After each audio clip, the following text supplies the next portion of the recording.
Oh, go live. There it is. Okay, now we're finally going live. Cool. Okay, yeah, now we're finally going live. Okay, enable auto start. What's up, everybody? Sorry for the wait and the technical difficulties.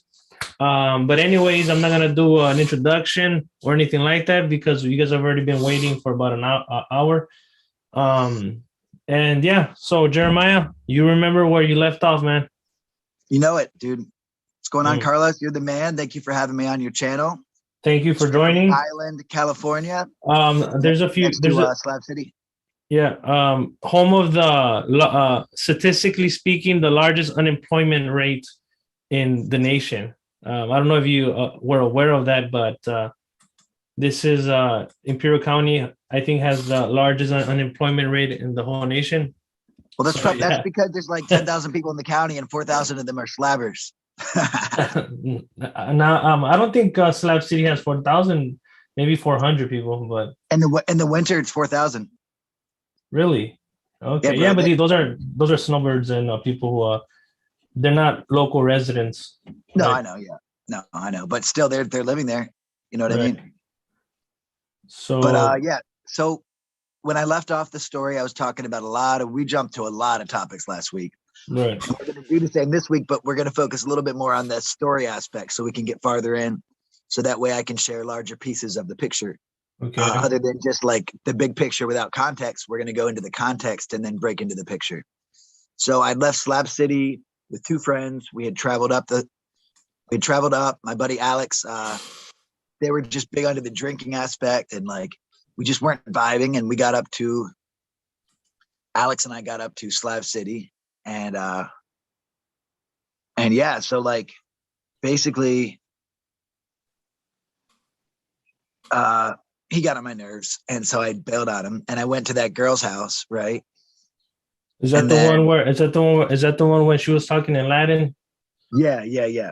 And I gotta think 1 second. She was talking in Latin while you were no, I'm not gonna say it anyway. Extracurricular bedtime. I know that that's something that Tyler wants to hear, but I don't think Tyler listens to me anymore. But anyways, continue. Yeah, so let me just think of my chronology quick, because when I came with Alex, I went to a new moon ceremony, and that was rather interesting. You know, there's people that are working on like the new age, like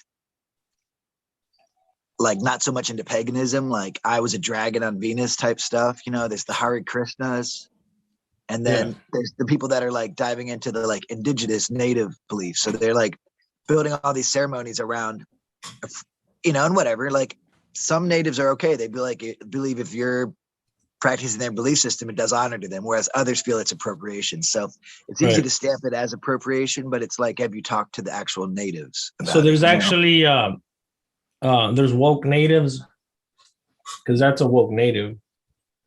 Well, the thing is, there's not so many natives in there, because it's just a bunch of white people, you know, doing native ceremonies. That's where I'm saying, is it appropriation if like some natives consider it doing them honor by, you know, practice their religion, they feel like it does them honor. If you decide to make carne asada, bean burritos, and want to wear a sarape, which is something that's Mexican, I'm not gonna care. You know, go right ahead. You know. Yeah. I'm not gonna get offended by you appropriating, you know, the Mexican culture. But anyways, go ahead. So I had basically I had made it up there with my buddy Alex, and yeah, I went to a new moon ceremony where the one guy, again, who has like connections potentially to like the CIA and like CNN and all that, he was running the native ceremony, and it was interesting learning stuff. And they said that they found a raven. It's in my YouTube channel, my YouTube videos about New Moon Shasta. They found a raven, and they harvested it, as they called it, because it was dying. So they left it open, but basically it was like, dude, it was a blood ceremony. The first one I'd ever been to, you know, and I'd never been to any weird stuff involving humans, but you know, the raven's wings were used to fan the coals, and it was all done in like traditional native way. And I think there was even like some redwood being burned and stuff hidden underneath the fire. I'm like, that's illegal as fuck. But basically the people there are pretty cool. And I remember, no, dude, I never forget the one part. This one dude was telling me that that Jesus wanted us all to just stop having kids and just die. And he was trying to say that his belief is that like the leavened bread was a reference to the bread rising, which is a reference to like your dick getting hard and all this stuff. And he was trying to explain that like the way Jesus didn't have kids, we're all supposed to not have kids. And like the only way for us all to reach heaven is if we all just died and left the earth back to what it was. So this guy's going on about how he believes that like Abraham, when he was given the idea of circumcision, he was saying that he thinks that God was telling him that men need to castrate themselves and completely cut their balls off and out. And that basically that Abraham didn't have the balls to go all the way. So he just cut the tip of the penis off. So in other words, he was a cuckoo. That guy was a cuckoo in the membrane. He was insane in the membrane. Yes and no. He was a really nice guy, and I vibed with him on some ways. But when he's going the things that you were just telling me, he was cuckoo, dude. He was. Yeah, I know. I try really careful to not talk down other people's belief systems. So when he gets to cuckoo stuff, as long as it doesn't involve like he's not talking about like him cutting off your balls, you know. So to me, that's a line where it's like if you're hurting other people, you know, that and pushing their stuff on them. But so he's going on about himself, and then he's like, "Hey, by the way, I've got some DMT. You want to do some DMT?" And I'm like, "How long are you incapacitated?" He's like, 5 minutes. I'm like, "Oh, hell no!"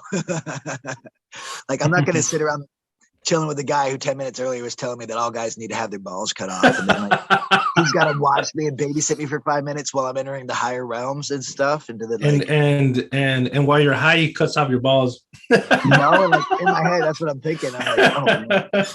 And I was talking to these two, this couple. They're really cool. I did a cool interview in the dark, and they met at a rainbow gathering in Japan. It was Ganja Man and another chick, and they were like high up, like Japanese. He was a Tokyo Japanese tech guru. Yeah, because a lot of them in the rainbow and stuff, they are into the tech industry. It's not just hippies in the woods; it's hippies in the woods who are actually like working for Silicon Valley and stuff. Yeah. But so I digress. I went to this new moon ceremony, and that's whenever I left that chick while doing the intel, and she had all the like photos of Count Saint Germain all over her room, and like one of them was him as a kid blindfolded in some weird little like Swami like sumo wrestling diaper, and like his arms are up and he's almost in the Christ pose, and everyone around him is in like, it looked like they're in like cloaks and shit. It's like a picture from his childhood, total MK Ultra vibes, you know? But so then I ended up bouncing out. What did I do? Did I talk last week about how I like went and worked on a hemp farm? Dude, I don't remember, to be honest with you. Man, I'm a little lost, so I'm not going to go too much. I don't want to lose stuff in translation. Yeah. So I ended up staying, and I was going to get this is it. Yeah. I was going to go get a job. We're talking about like, back in June, 2021. And I was going to go get a job in Ashland. And I kept going back and forth places and ending up in Shasta, spending more time. And I was doing like research and stuff into that dark stuff I was talking about. And I ended up going to Ashland because there was a beautiful woman who I had met on Shasta the year before. And she it's not the one that was speaking in Latin, right? No, this is a different one. This is like, she was super sexy. And yeah. And the other one wasn't? What's that? And the other lady wasn't sexy? I mean, she was pretty, but she was just smart, you know, like smart turns me on. Like she was the weird one. It's like creepy smart, but smart. So like that turns me on a lot. That's called a sapiosexual, someone that's sexually attracted to and sexually aroused by high levels of intelligence. The sapiosexual. Yeah, but so this other lady, she was always into like different stuff, and she was part of like the Daime. The Daime is a cult in Southern Oregon and other parts of the country. There's actually some here in Hawaii. And basically they take a derivative of ayahuasca. So they take a white milky substance as sacrament each Sunday, and then they sit outside and chant for like 8 hours. And total MK Ultra vibes. But basically she was looking for a partner who was into the new age occult stuff. And she was hoping that I would become this like, partner with her. And she had her daughter, and her daughter was awesome. And we'd gotten into an argument the year before, and we just didn't really vibe right. And because I can be difficult, and she's a total fucking narcissist.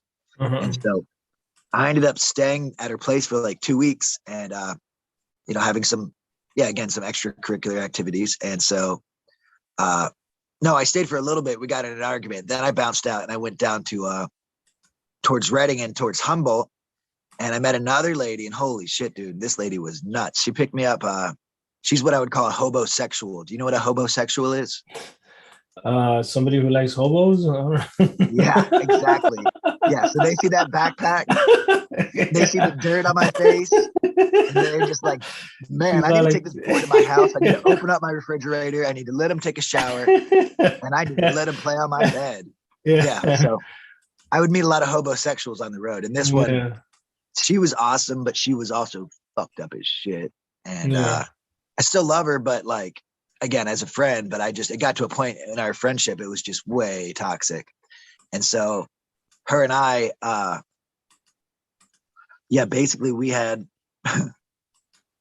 jumped right into it as far as physicality goes. But dude, she was telling me stories where like basically her father had done stuff to her when she was really young. And it just sounded like all that weird shit I was talking about. And she would just go on to be very inappropriate and sexual. And like, eventually I was like, I would just go back and forth, and I would like go places and stop at her place and shower and get caught up. And she was having me do yard work for like a pair of shoes because I had my shoes stolen. And I was basically trading my services for shoes. Okay. But was that like prostitution? No, it was yard work. I was doing yard work. Oh, okay. Sorry about that. They were really nice shoes. They were really nice shoes. Okay. But oh man, right before I met her, I got a ride down. It was crazy. I got a ride down to Humboldt, and this one lady picked me up, and it turned out she had gone and had a brain aneurysm and had like died that day on a hospital bed. And they drilled a hole into her brain to relieve pressure. And then she was driving back to Humboldt to meet some guy, and she released herself from the hospital. Basically, she was just dying. And she was sitting there smoking all this meth in the car ride. And she needed me to like drive her car the last 2 hours because she was afraid of going off the road and dying. So I had to drive this lady's car to Humboldt. And that's whenever I forget what happened. I mean, I have to rehash my story in my head, but that's when I left and I met I don't want to say names. That's when I met my friend, the one who I did the yard work for. And then after that, I went back up to that lady's house. I just Shasta back and forth. I brought my friend. I went up to that lady's house up in Ashland again, which again was started by a coven of witches. It's in Southern Oregon. And that lady who was a part of the Daime, and she was changing religions left and right. All of a sudden now she's a hardcore Christian. So she's switching between all these new age things. Then she jumped into like hardcore Christian, where she's like telling me she's like sexually aroused by the concept of Christ and like weird stuff. That's not Christian. I could tell you for damn sure about that. And so basically I was helping her like get her shit together because she had this business. She was running out of her house. She was working nonstop. She had her daughter, who I'm sorry, but was being neglected. And so I was enabling her because I was jumping in and trying to help her make time to be there for her daughter because I was a child of neglect. And so long story short with that one, she was just really weird. And I could talk about some funny topics and some dark topics. Like, man, we were laying in bed once and her daughter was there, and her daughter's 6 years old. Her daughter pulls her mom's breast out and starts sucking on it. I'm like, what the fuck? Like, I know you hear stories about that, but she's just like, oh, she's probably just confused because she senses our vibe and she hasn't done this in years. And I just let her if she chooses to so she can get it out of her system. And I'm just like, what? So eventually, like, I'm playing like Mr. Mom. And I don't know if you saw that movie with Tom Hanks back in the day, but I'm playing like Mr. Mom, and I'm like taking her and her friends out to the park and doing all this stuff and just basically kicking ass. And so I ended up basically she got pissed and she had to babysit for her friends' kids, and she was all upset. She was being super rude. She'd get real short with me, like narcissistic. So I brought the kids down to the park and stuff. And when I came back, she was just like super rude and just hid and locked herself. It's a Friday night. Mr. Jeremiah Wanderer Man is sitting there babysitting 4 kids while this girl's mom's just hiding in the room, pissed at the other parents. So once the kids left and shit, like she just left her daughter with me. And the thing is, I've been there 2 weeks. Like, you don't just leave a 6-year-old girl with a stranger, even though I'm someone trustworthy. You don't do that. And eventually it was bedtime for this girl. I like knocked on the door and I pounded. And I'm like, she wouldn't come out for her daughter, and her daughter was just left with me. And it was so weird and creepy almost, you know, like, Yeah. and so I basically knocked on the door. I'm like, listen, you need to come get your daughter. She's scared. And so she came out, dude, and she cornered me in the room and was like, you need to go. And I'm like, no shit. I'm like, so she's giving me shit. And I was just like, listen, like, your daughter is scared and confused, and like, you need to get it together. And so she fucking posted up and punched me in the nose, fucking broke my nose. She Dude, punched get me out like of here. 8 solid times. And I just stood there like a psychopath being like, does that make you feel good? Do you feel better now? She punched me again. I'd be like, is this the example you want to set for your daughter? She punched me again. Like, dude, she was fit. She was like this too. Yeah. Broke the shit out of my nose, had me leave. And all I had to do was call the cops, but the little girl would have been brought to like CPS. So Right.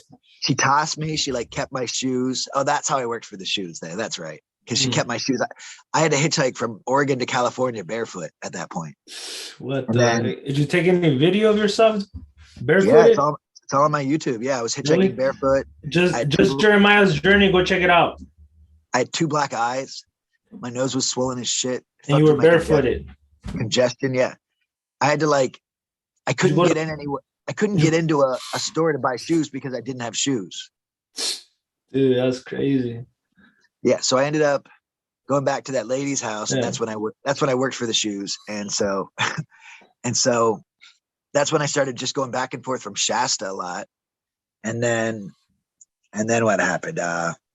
Not too much happened at Shasta this time, just a bunch of different ceremonies. I started going and like traveling with my friend, the homosexual lady. So we would go up to like Umpqua Hot Springs, and then I'd like leave and travel around, and then I'd meet back up and we'd go to Mount Shasta. So eventually I went to the summer solstice ceremony. So we're talking June 2021, right? Mhm. I made it to the Shasta summer solstice ceremony, and dude, there were over 300 people. It was bigger than the peak of the 2020 ceremonies up there. So it's basically a full moon ceremony, or not a full moon ceremony. It was a summer solstice ceremony. And I'll tell you, even though I think that again, it's like a smoke screen for like some deeper, darker stuff. Dude, they can party and they're fun. And like the majority of them, like, I don't feel like they're into that darker stuff, which doesn't excuse the fact that I was participating in a big ceremony. But at the same time, again, I was trying to gather intel. And dude, it was so cool. I had these real young girls that were like 22 years old that I met at Umpqua come up there. And man, I definitely had a chance with both of them. It turned out that they were like lovers and stuff. And like, Yeah. man, I just couldn't pull the trigger as like a 39-year-old man. But they came all the way from Umpqua. And oh man, they were cute. I love those girls. We're still friends. We still talk on the phone. The one, she became a pilot at age 22. She lives out of Indianapolis. The other one became a teacher and is down in like South America teaching kids English. Wow, cool. But they came to the ceremony, and it was huge, and it was pretty awesome. I got really good content at the summer solstice ceremony, which is like half a month after the new moon ceremony. That's on YouTube too. Yeah, it's all this is on YouTube. Yeah, and then that's when I met another lady friend, and I was basically going a little girl crazy at this point in my travels. I was just like, I had like a woman in one town and a woman in another town, and I was traveling with another woman, and I was I was kind of focused more towards that for a little bit. Yeah. And so I traveled with this lady who I really liked, and she wasn't feeling me as much. And we ended up going up to Umpqua, and then my friend, the homosexual, came. And then basically, I had lied to this lady I was traveling with, and I said I hadn't slept with this other lady, and she broke the knowledge to her and all this crap, and it was so awkward. But then we kept traveling together, and we ended up going up to Bend, Oregon, and then up to Idaho to the hot springs. So I ended up randomly going up to Idaho to the hot springs. I like skipped the job interview on my birthday, went up to Idaho, and her and I we decided not to travel anymore. So I'm like up in the middle of Idaho, and it's pretty sparse up there. Lots of Mormons too. And my buddy hits me up from Shasta, and he's like, "Hey man, I'm in Boise. I'm headed down to Taos, New Mexico. This heat wave is coming."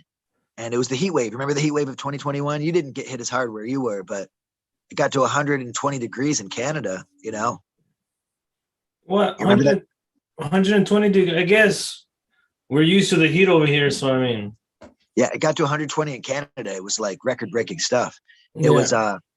it I was mean, I'm already used to the heat. So the summer of 2021, I thought it was just, to me it was normal. plus you're Mexican.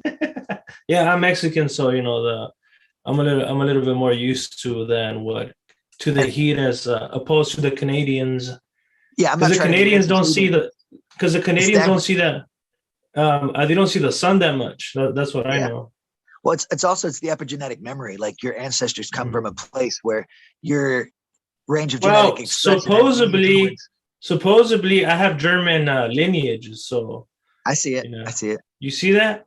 totally. I'd say you're probably about a quarter German and three quarters Mexican. Yeah. My brother got a DNA test because he's with the white girl, and he would tell her, yeah, I'm German. My family's German, and it That's turns messed up. out that he's like 99% Indian and like 0.000.15 German. So he's German. So he's German. Yeah, it's Yeah. like what was that politician's name? She said she was like Cherokee or something like that. Oh yeah, yeah. How Was about that it? Warren? Was that Warren? You I know what I'm talking forget. about? No, I try to stay away from I politics, and think I she know was a you don't. California senator. But anyways, go Yeah. ahead. I have some Cherokee in me, but I'm not the guy that tries to say it often because it's kind of like, man. But it's Yeah. probably So yeah. Go ahead. basically, my buddy hits me up. He's just south in Boise, and he's like, and he's an awesome guy. I don't think he's into that weird stuff, and if he is, he's really good at keeping it secret. His name's Clayton, and he's awesome. And some cool videos of us like on top of a car, Mount Shasta, on my YouTube video channels. And dude, he's awesome. So basically, he's like, dude, come to Boise.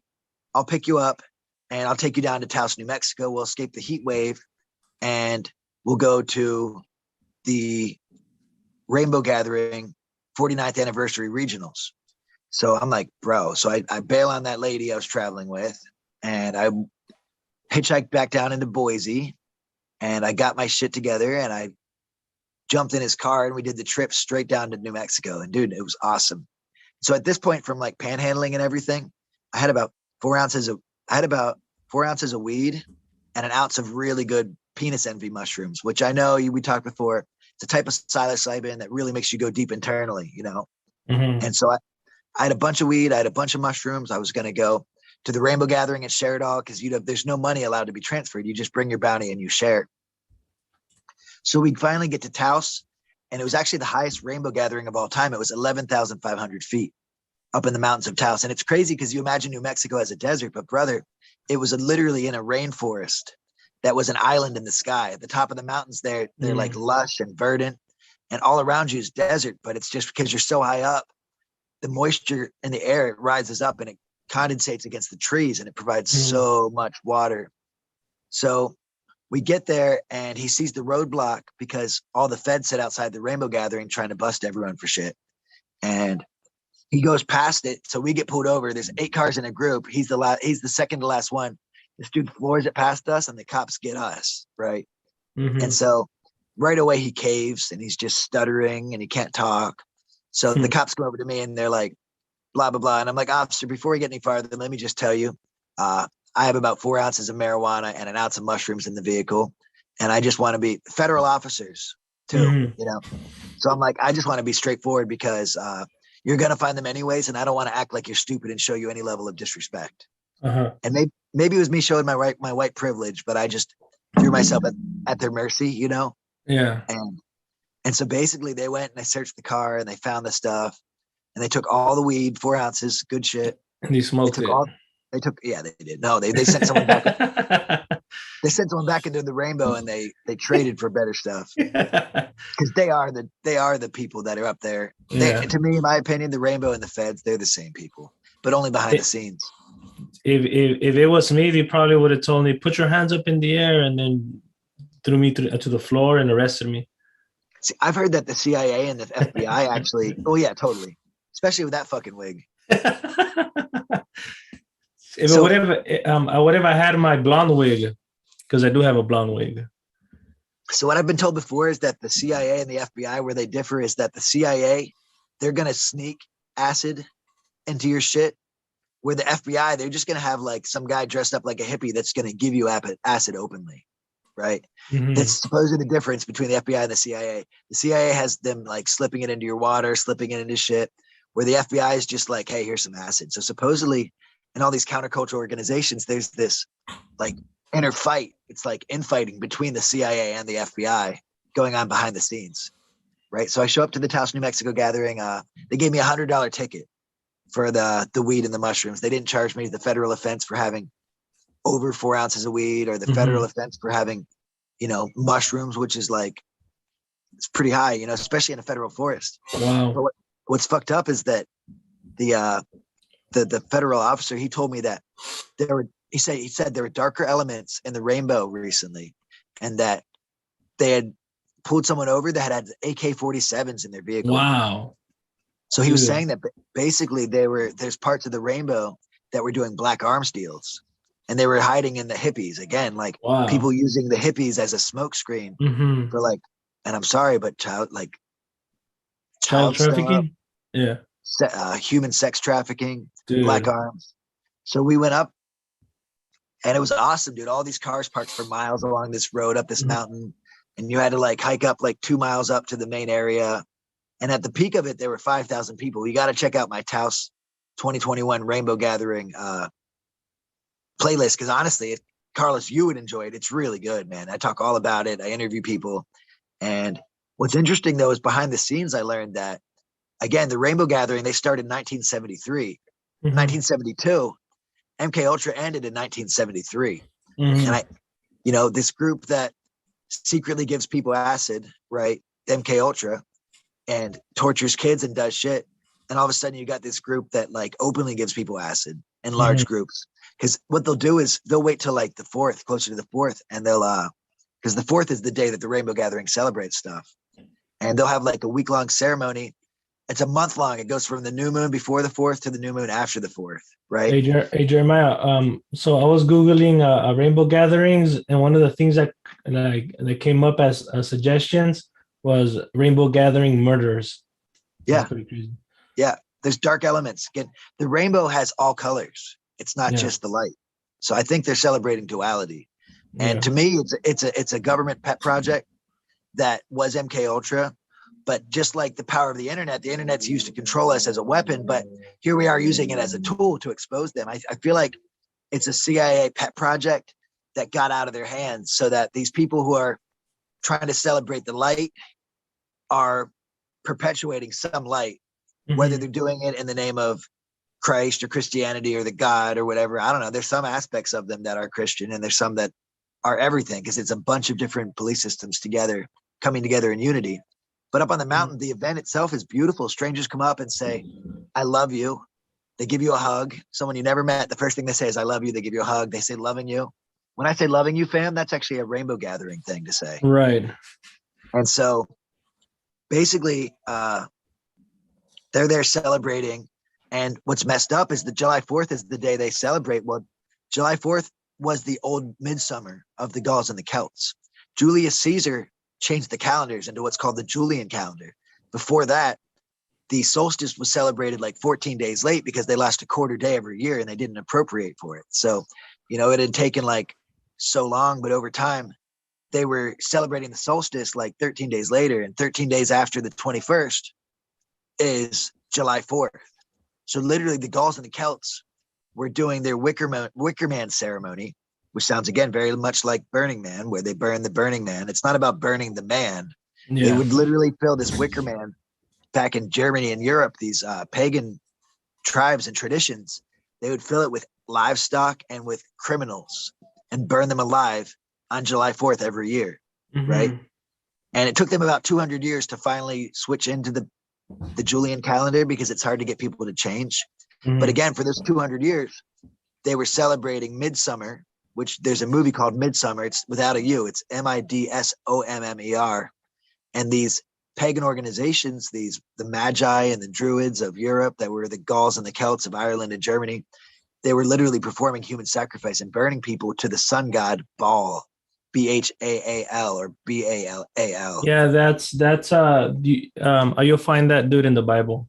Baal. Yeah, yeah, exactly. Yeah, and in Arabic culture as well. One of the fallen angels. Hey, And somebody's asking a question. Do you want to wait on it? Should I ask it right now?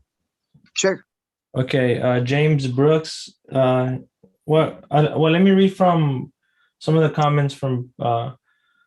There's a few comments already. So let's see. Somebody says, "How's it going in Hawaii?" I told them that you have 10 jobs in Hawaii, but let's Yeah, see. yeah. uh, Right now I'm just working 2, but I probably worked about 7 in the past month. Just stepping stoning, you got to swing from one branch to a higher branch. yeah, and then somebody asked, "What's your channel?" That's just Jeremiah's Journeys on YouTube. Yeah. And then, okay, Michael Keaton and Mr. Mom, I guess, to reference to one of your stories, I guess. Yeah. He's seen a lot. He's seen a lot. What's it like in Hawaii right now? Do you want to answer that, or you want to just skip it? Yesterday, the mask mandate was released. So on the buses and airports, I have to wear a mask on the bus to work until the 18th of April. But it was the first day yesterday that I could walk into a store with my mask off. Now I'm into civil disobedience. I won't stand up violently for what I believe, but I will stand up non-violently for what I believe. So at my job, this whole past week, I just took the mask off. I was the only person there. And there's literally people, and I'm not saying whether to wear a mask or not. I'm not sharing that opinion because YouTube does not like it. But what I'm saying is that it was a symbol of a really tough 2 years, especially as a server and bartender who lost some of the best jobs of my life, working at the Denver airport at the Chop House in Terminal A and Ocean Air Seafood Room in the theater district of downtown Denver. And, my mom, I couldn't see her for that year. Again, I had seen her in April that week when they allowed me in there, but, she had gone backwards in her mental and physical health due to the lockdown. And, yeah, so it's so nice to be here in Hawaii with the mask on and that symbol thrown out to the side. And so like yesterday I was in a store and everyone's just smiling and giddy because, dude, we're the longest, latest group of people that had to wear a mask. So all of a sudden the vibe just rose up really high on the island and everyone's so happy. And to me, if you know about Feng Shui, it's about how objects placed certain ways in your rooms and stuff change the energy fields. Well, to me, there's a Feng Shui on your body too. And when you have a mask over your face, it blocks energy that we need to go back and forth. And yeah, it was so nice yesterday. So Hawaii's been tough because I didn't want to miss out on my dreams just because of these heavy restrictions. But I had to put up with the mask and working 50 to 70-hour weeks with the muzzle on. And I'm telling you, it was tough. I have anxiety and I don't like feeling closed in. And I really struggled. But yeah, Hawaii's great right now. Okay, so Squirrely Traveler says, I remember that video when you left the person's house. Yeah, she, I hate to say it because it's easy to be like, she hit me, she's part of them. But I think she's part of like a satanic occult and agenda. And because I got some weird vibes. Like her daughter mentioned the last guy she was seeing and how they would, before they'd go to the pool, they would shower together and stuff. And like, that's weird stuff. And it almost felt like a vibe, like how was she just leaving me alone with her daughter that night? And like, I was just gonna have to go sleep on the floor because I was using her daughter's room and her daughter was sleeping in her mom's bed. And I got these really weird feelings that like, she's a part of that lifestyle, Okay. Dusty says he could write a book. James Brooks says very intelligent young women. JR Shock says, yo, Jeremiah's Chanel is hella lit.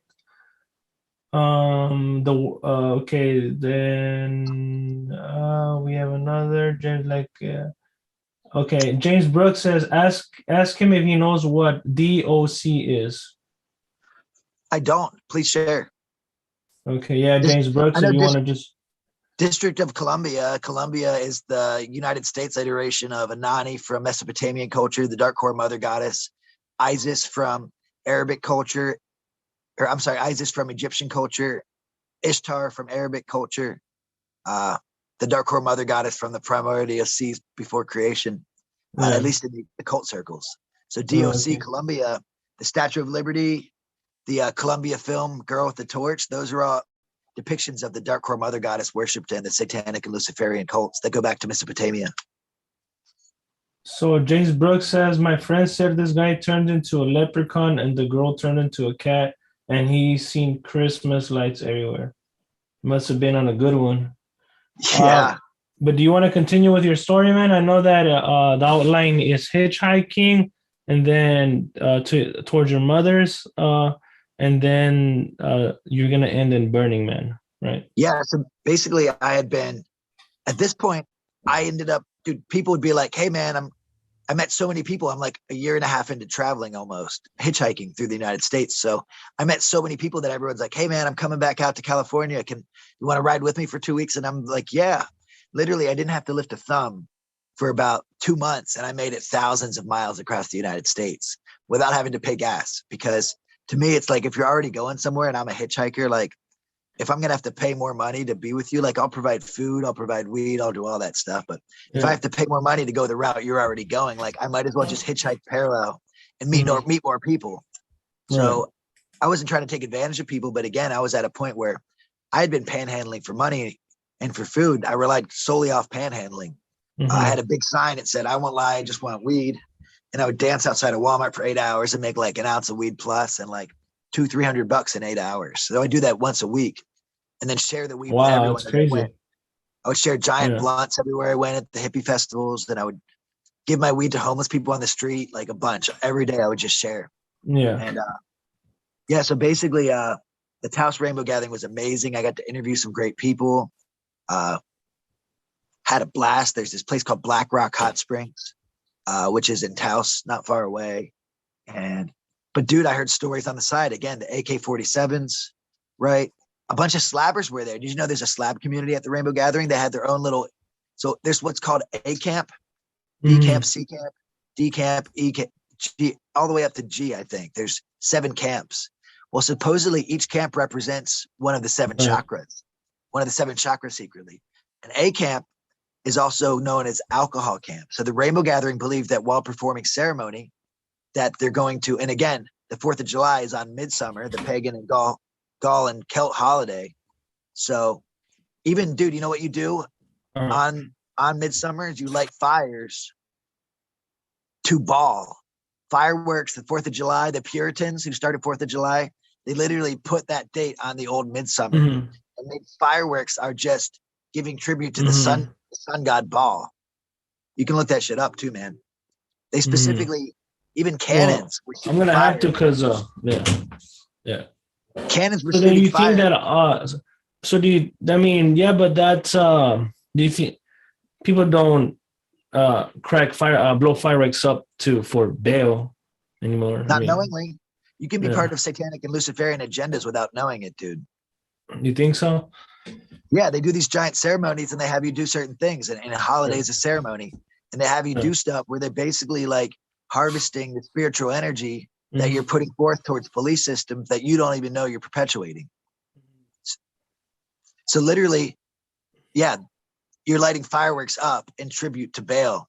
They were lighting up the Burning Man and burning people alive. And during drought and famine and war and pestilence, they wouldn't just add criminals. They would start adding children and virgins and normal people. They'd make a bigger Wicker Man during these times, Mhm. right? And this is going to lead up again to Burning Man. So I'm at the Rainbow Gathering, and the 4th of July was rather beautiful because no one talks. You wake up, there's no talking on the mountain. So there's 5,000 people on the mountain, and there's a nonstop drum ceremony. Well, actually, I had to get deeper into this. So there's a giant fire pit in the center that's called the Earth Circle, Hearth, the Earth Fire, and it's where basically the heart of this group is, right? A camp, they believe that spirits are spirits, that jinn, alcohol jinn, is a reference to jinn, these interdimensional creatures or demons or Oh, wait. Mesopotamian Okay. gods. So Yeah. they believe in the Rainbow Gathering, they teach to stay away from alcohol because they believe that it leaves you susceptible to spirits and entities that attach to you. So they Mhm. believe that because they're performing a large ceremony that's a week and a month long there, that a lot of entities are drawn in, both good and bad. And they believe that whenever people drink, especially near the earth fire, that it draws entities and it can lead to demonic possession. So they really don't like any drinking up on, they don't want like drinking, they don't like ketamine, they don't like any hard drugs, no heroin, no cocaine. They believe all those synthetics, all that shit is going to draw in entities, and that people are going to get possessed, and that they're going to try to like stop the love as they see it, because they're trying to spread love and inclusivity. That's hard to say, that inclusivity. Wow, bro, you do study American history. And All right, so and I'm Mexican, so if I have an accent, am I saying it like a white man? Inclusivity. Than I do. Inclusivity. Yeah, so basically no one has money up there. People will show up with like $10,000 worth of food. There's like gas generators where they keep shit like in refrigerators in their vans. They have people hauling it up and down the mountain. They tap into the stream, and they have water filters so you can gather water anywhere. They have pipes all over, just on a mountain, 5,000 hippies spread out, bro. And these people have these, what they call kitchens. There's like 8 kitchens. So they have a giant barrel with mud around it and stones around it. And they'll cook food all week long for free. There's Cinnabons and pizza. And you're just sitting at a mountain in the middle of the woods, 2 miles from any type of back road. And there's kitchens providing all this food. The Hare Krishna camp is where all the they just chant Hare Krishna a lot, and they sing songs, and only vegan food there. There's a lot of vegan food for free, which, man, it was tough. But they have a kids camp. They served a lot of meat. But again, supposedly there's hidden camps, and they represent the different parts of the chakra, whereas your root chakra is the bottom, and that's where a lot of your earthly pleasures are derived on up through to your crown chakra.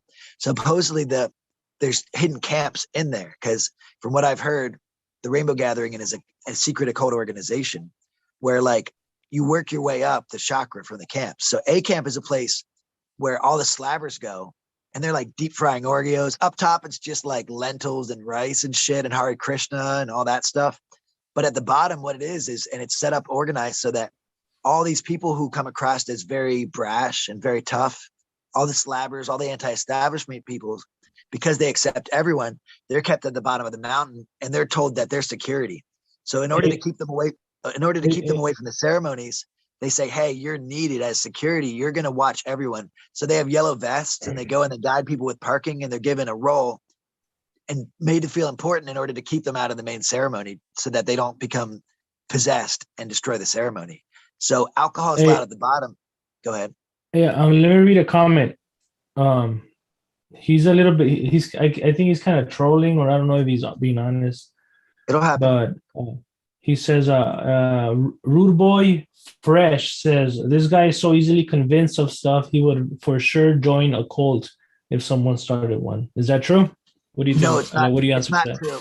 I would start a cult. What I go is I would start a cult. I wouldn't join one, dude. I'm not a fucking follower. I don't follow commands. I don't follow orders. When you make people drink the juice, the Kool-Aid juice? Well, we're going to jump on another topic after this, Carlos, that you're not going to like so much about sacrament back in the early days of Christianity, having Amanita muscaria and the elements that make up LSD, ergot, that on holy holidays, bro, the Christian religion would literally spike the punch. Yeah. And sacrament was dosed as a form of I think when you say Christian religion, I mean, because there was Catholics, and then there was the, I don't think that a blanket generalization, is accurate. There has to be specific details. In the beginning of the Christian religion, it was just a cult, and I'm not saying that to be funny, but back in the Roman times, I'm not saying that. 300 to 700 AD. So I'm not talking about the Roman Catholic times. I'm saying that there has to be specific details, you have to give me your sources, you have to. I think they're saying even the Catholic religion, they're saying that they were dosing with ergot. Scientists are now saying they think that they were dosing it so that on religious holidays and stuff, Amanita muscaria, which is a mushroom found in high climates and northern climates, and ergot, which is one of the main ingredients in acid, it's a psychotropic fungus that grows on weed and stuff. They're suggesting that they literally made a special concoction where everyone would sit and have this religious experience together on different holidays, which are stamped over pagan holidays, and they would all trip and be like, I feel the spirit, you know what I mean? And they were brainwashing people even back in the day. And I'm not saying that religion is brainwashing, but dude, if you look into it, of course, they're not going to say it because the religious institutions are so tied in heavily to the government. I mean, to me, religion and government are opposite sides of the same coin. The religions don't have to pay taxes on charging people to go to heaven. And then the government can have the religion back their war. So they can say, hey, we got to go fight these people, tell them that God hates these people. And then all of a sudden you get all these people that are willing to kill.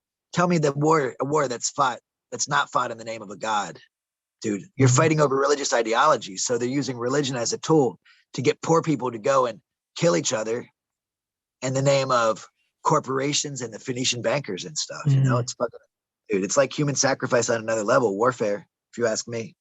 But so I digress. So on the actual 4th of July, midsummer, everyone's quiet. There's no talking. And you know, that was hard as fuck for me. But it was beautiful because all you hear is the birds chirping. Everything's louder in nature. So everyone's quiet up until about noon, where everyone gathers and like 5,000 people gather and they make concentric rings, right? Of everyone holding hands. And then they all do a group Om together, 3 group Oms, where they're like, oh, I don't know if you've ever done a group Om session, but if you do it with like 3 people. No, I've never done it because that's like to me that's weird. That's like invoking demons, and that's that's like a what is that? That's like a what do you call that? There's a name for it, but no, that's not like tongues. You know, that's not like that's not like speaking in tongues. In my opinion, dude, speaking in tongues is a lot like sage. If you burn sage, it might help potentially to get rid of these entities and stuff. But again, from the Christian point of view, at the same time, it might draw them in by making you think that you're doing that. To me, speaking in tongues is the same thing. You know what I mean? But it's not, though. You're sharing a subjective point of view objectively, Carlos. And I'm sorry, I love you, but that's a weakness. Yeah, but it's not, though. I mean, that's just the bottom line. You're sharing a subjective opinion objectively. It's not very unbiased, brother. Yeah. Well, I mean, you know, that's something that, you know, there are certain things, you know, that I'm just going to say, you know, that it's not true. You're saying what you believe isn't true. So I'm just calling you out on that one. But I mean, to me, speaking in tongues is like burning sage. You know, you can do it with certain intentions, but at the same time, you're drawing in the potential for entities. And yeah, so potentially with oming too. But yeah, so they do a big group Om. And what happens is if you Om with 3 people, brother, you start to feel this resonance between you where your voices harmonize and you start to feel this energy in your chest. And it's crazy because you start to like really. And so they do 3 Oms. The first one is to heal everyone of fear at the rainbow gathering. So they Om 5,000 deep, and you can just feel this buzz in the air. It's crazy. And they do it the second time to heal everyone in the United States in Taos, in that region of fear, specifically from COVID. Om 5,000 people Om holding hands. And then the third one was to heal the entire world of fear. Everyone Oms, right? And then we got to talk about tongues more later. And then all of a sudden, all the kids from kids camp, they come up in a parade singing all these old rainbow songs, and that breaks the silence, and then everyone can talk again. So that's the main ceremony of the rainbow. But again, supposedly there's other camps that represent the other chakras, and the main camp is a hidden camp where no one knows. It's actually G camp, the 7th camp, the crown chakra camp. And supposedly there's people in there that'll be like, hey, buddy, hey, Carlos, you're really cool. If you're like inquisitive or whatever, they'll give you a book. And the book has information that's in cryptology. So you have to decode the information in this book. If they ever give you a book at the rainbow, always read the book and look for hidden codes. And in the book, you'll find a cipher. And in the cipher, you'll find a way to decode information hidden around the rainbow so that you can initiate yourself into the higher levels and find where the next camp is. It's like a scavenger hunt to get into their higher levels. And no one knows that shit, bro. I mean, honestly, there's a lot of cyber attacks. If you look it up, the Rainbow Gathering is technically, from what I read, it's the 5th largest terrorist organization in the United States. Really? Yeah, supposedly they, and I love the Rainbow. I consider myself a part of them. But again, I feel like most of the group is free, happy people, all that shit they're trying to perpetuate. But behind the scenes, I feel like there's darker elements. And I feel like behind the scenes, there's also lighter elements. And I feel like there's this weird struggle and battle going on behind the scenes in the Rainbow. But basically, they're a bunch of tech gurus and stuff. And if you speak out against them, they'll go in and like hack your bank account.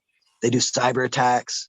Dude, A lot of them are born in Christian acid communities off the books. So they're not even U.S. citizens. They're literally born in the United States, not as U.S. citizens, and not like you, not a U.S. citizen as a Mexican, but like what are you talking? Whoa! I was born and raised in the United States, bro. What are you talking about?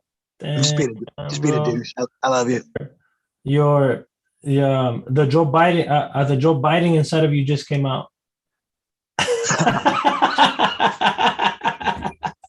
Well, I am white. I am white. Go ahead. Yeah. And so basically, basically it's an organization behind the scenes. Yeah. And who knows what they're into. And again, I think it's like the CIA and shit, you know. And these people are born into these Christian acid cults off the books. And so they do all these weed ops and they travel. A lot of them, they can never get a driver's license and they live in their vans and they just like pull it off. And they don't ever pay taxes. So the reason they're considered a terrorist organization is not because they make threats or do anything, because they are full of love. It's because they don't pay taxes because they're not even U.S. citizens, and they feel like it's jeopardizing the establishment. And hey, can I question some of the things that you said previously? Just Please. Okay. So you made some comments about Puritans and like devil worship, right? Can I ask you where did you get this information? Like, what are your sources? Did you get them like from God told you? I'm just kidding. Hey, did you get them from Wikipedia or what? I mean, it wasn't all right-wing stuff, but you can get it just online by looking at like, what was I referencing? I was referencing with the Puritans. I mean, because right now I'm reading some primary source letters from Puritan missionaries, and it's nothing like what you're saying. Yeah, well, that's like asking the cops if the cops had attacked that person. Hey, cops, I'm calling the cops on the cops. Good luck with that one. You're like asking Puritan sources. If the Puritans no, it's not.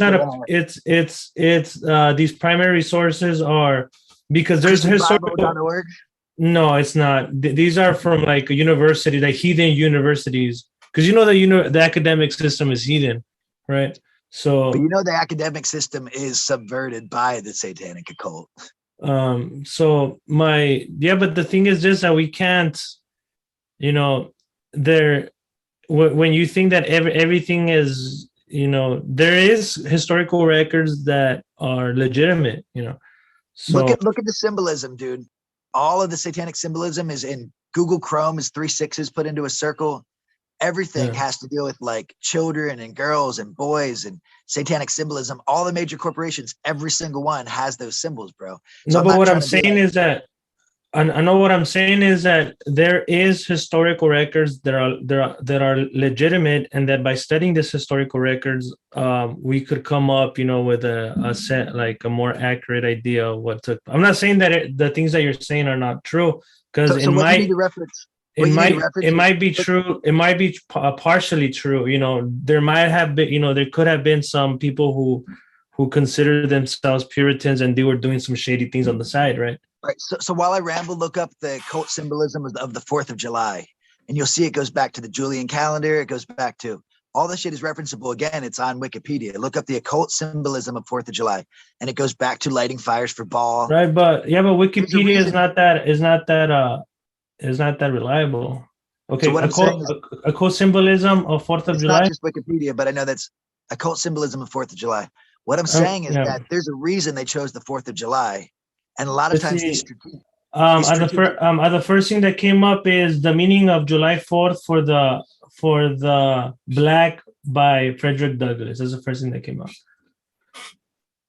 Satanic cult awareness, office justice programs. That one was kind of interesting.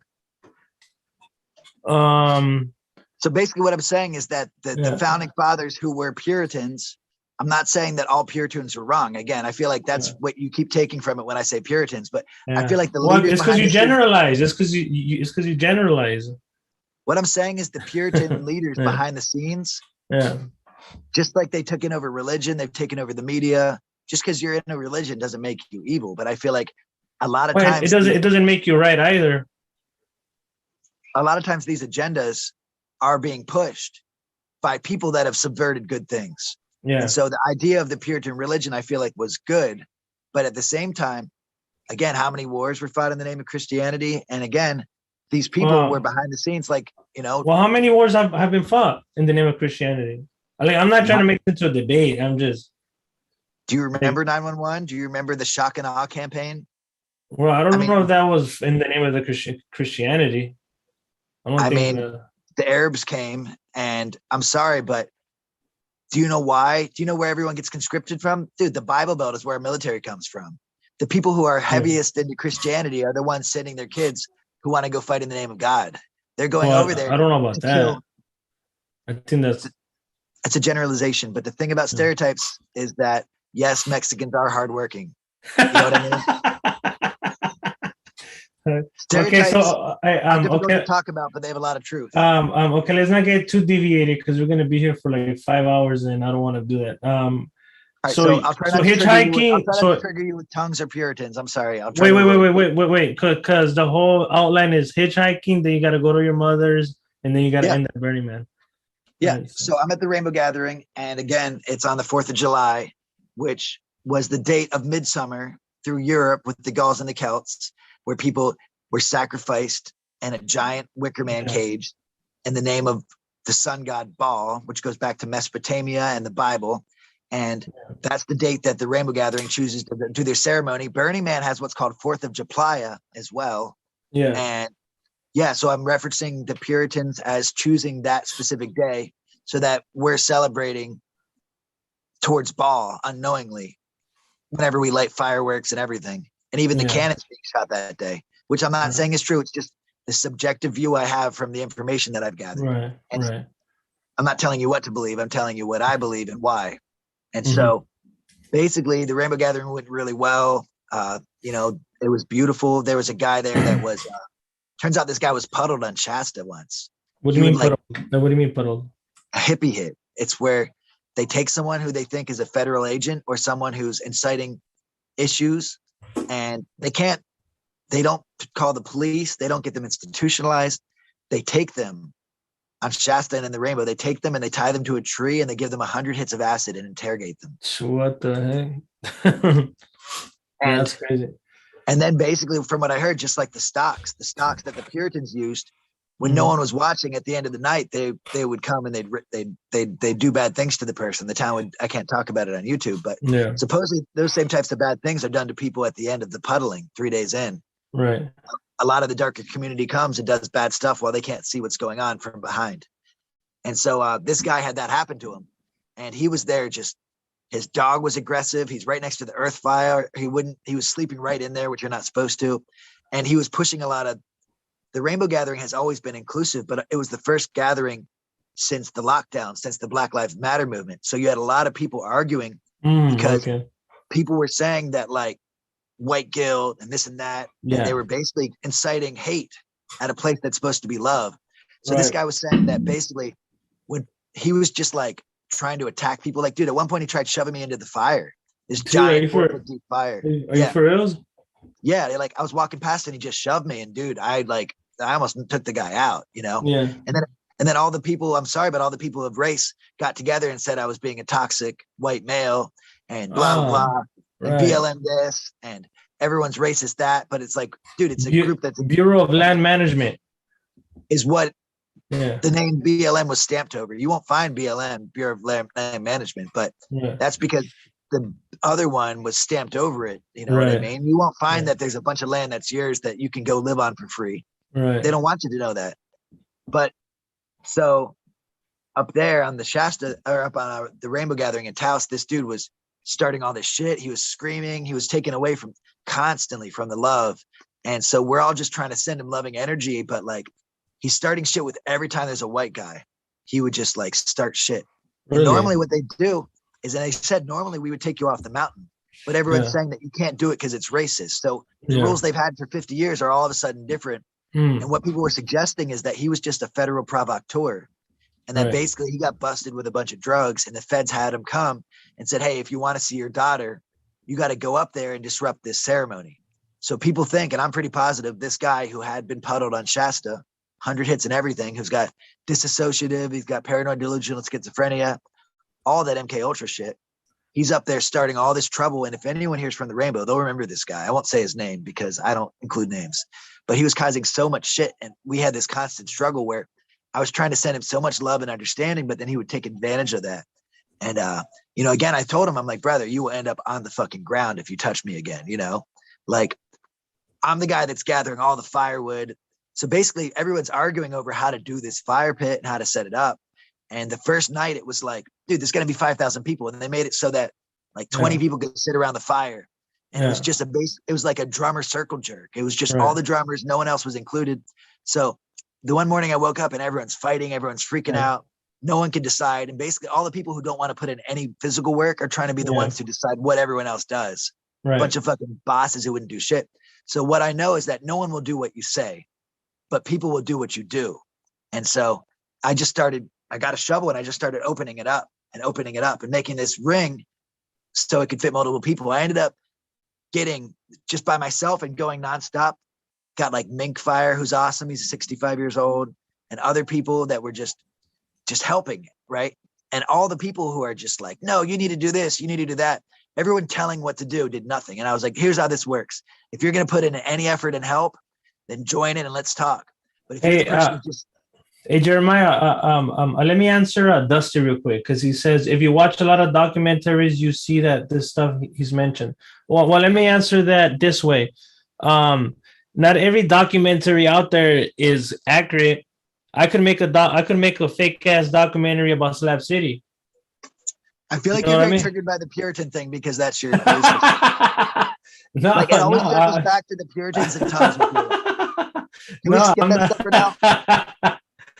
No, it's just that not everything is like you mentioned about the primary sources, and you're all right. I could make a database if I have the power, and then make all these documents and call them primary sources, right? To brainwash people in the future. Like, you know what I mean? We're talking about the history books, dude. The Gauls and the Celts celebrated this shit on the 4th of July. There are no coincidences, bro. Right, the but 4th of July is an occult holiday around the world. Right. But here's the thing, though, that absolutely every book that we pick up is biased somehow, you know. So we have to read opposing views, and I think by reading opposing different opposing views, primary sources, you know, we have to get into the opposing views, right, to come up with a balanced idea, right, of what really happened. You know what I mean? So, I mean, you know, that's just the reality of it. Google the Wicker Man ceremony quick. And you can see the references to the Gauls and the Celts and the 4th of July and all that shit. So this guy was causing shit. All these people are telling me what to do. And honestly, I won't lie. I took over this 5,000 person festival, bro. Yeah. And not like that. It was nothing about me, but I just put my back into it. I didn't tell anyone what to do, but I basically said, what do we want to do as the people working? And quickly it went from me to 15 people helping, to 30 people helping, to 50 people helping. And we were getting the fire trolls, basically the people that are like quiet and awkward, like the autistic spectrum people with the retard strength. And that's fucked up to say. Yeah. Hey, you can't say that word. Hey, that's politically incorrect, Jeremiah. Come on, man. Retardation. It has to be No, I'm going to share my topic. Dude. Okay. Retard is French for slow. We literally used to say the word imbecile, but they're like, hey, we want to be politically correct, back in like the early 40s or something. And so they changed it from imbecile, which included homosexuals and anyone else. Imbecile was anyone who didn't agree with the mainstream and who was slow. Yeah. They changed it to retarded. You know why? Because it means slow in French. They literally said slow in another language to be nice.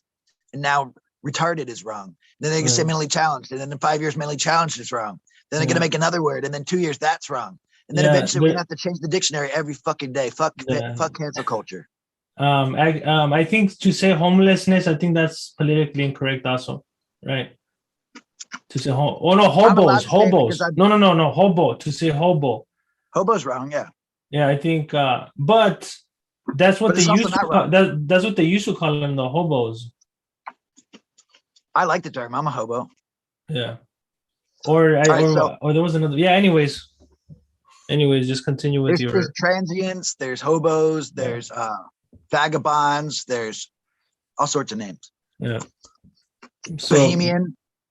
So basically, it got to the point where people are there just watching, and I'm like, instead of telling us what to do, why don't you go? And I'm sorry, but all the men were doing stuff, and the women were just standing there trying to look pretty. And I was like, honestly, as a woman, go be a leader. If you don't want to go lift firewood, go bat your eyelashes and go tell men, hey, pick up firewood. You can help by figuring out what the group who is doing stuff wants and then helping to sustain the system. So some women were like, you're toxic. You remind me of my dad. But other women were like jumping in and being like, hey, you grab a shovel. You got it back, you know?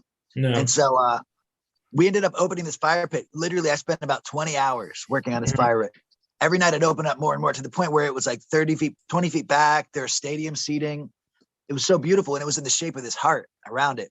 And basically what you want is you need space where the fire gets hot, where people can like not get burned. And then you need a good space for dancing, for everyone to dance around the fire. And then you need space for drummers, right? And then you need space for people to sit.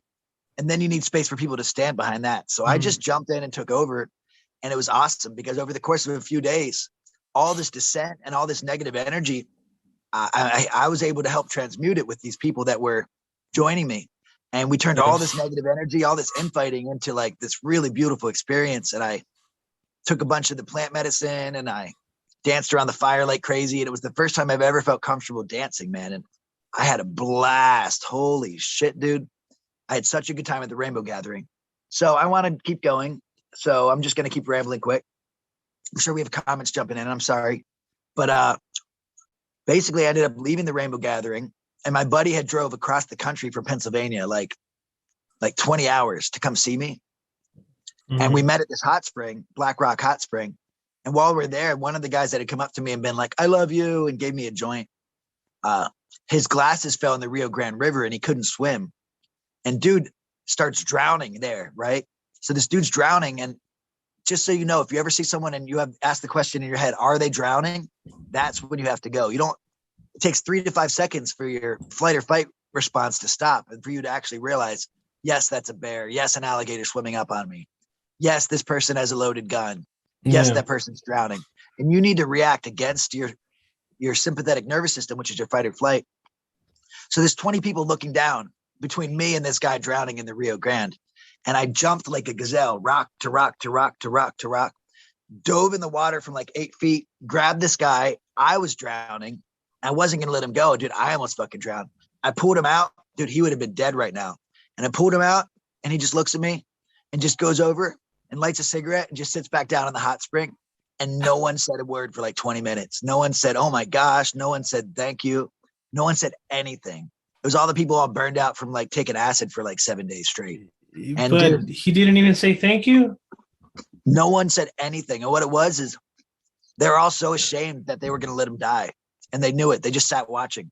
That's what happens if you look it up. Yeah, but the guy that was drowning, he didn't say thank you.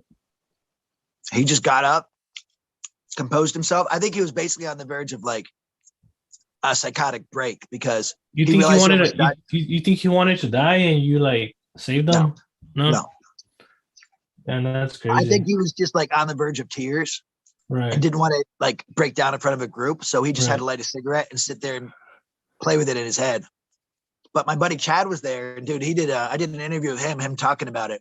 And he's just like, I've never seen such a feat of athleticism. That's so funny because he's from Pennsylvania where I grew up. Yeah. But he was talking all this racist talk, and I love Chad, but he's basically still the same person that he was back when we were 17, and 20 years later. So he was being like a hippie would walk past and he'd be like, did you smell that girl? She stinks. But then I was like hanging out with that girl and she didn't stink at all. He was just like, they're different. And that hurts for him, Yeah. So he would be like racist as shit. He'd be like, dude, and I'm sorry, but the guy who was drowning, he was black. My buddy'd be like, dude, why is the black guy in the water, man? He's black. And he kept saying stuff like that. Don't say it. Don't say it because we're going to get canceled.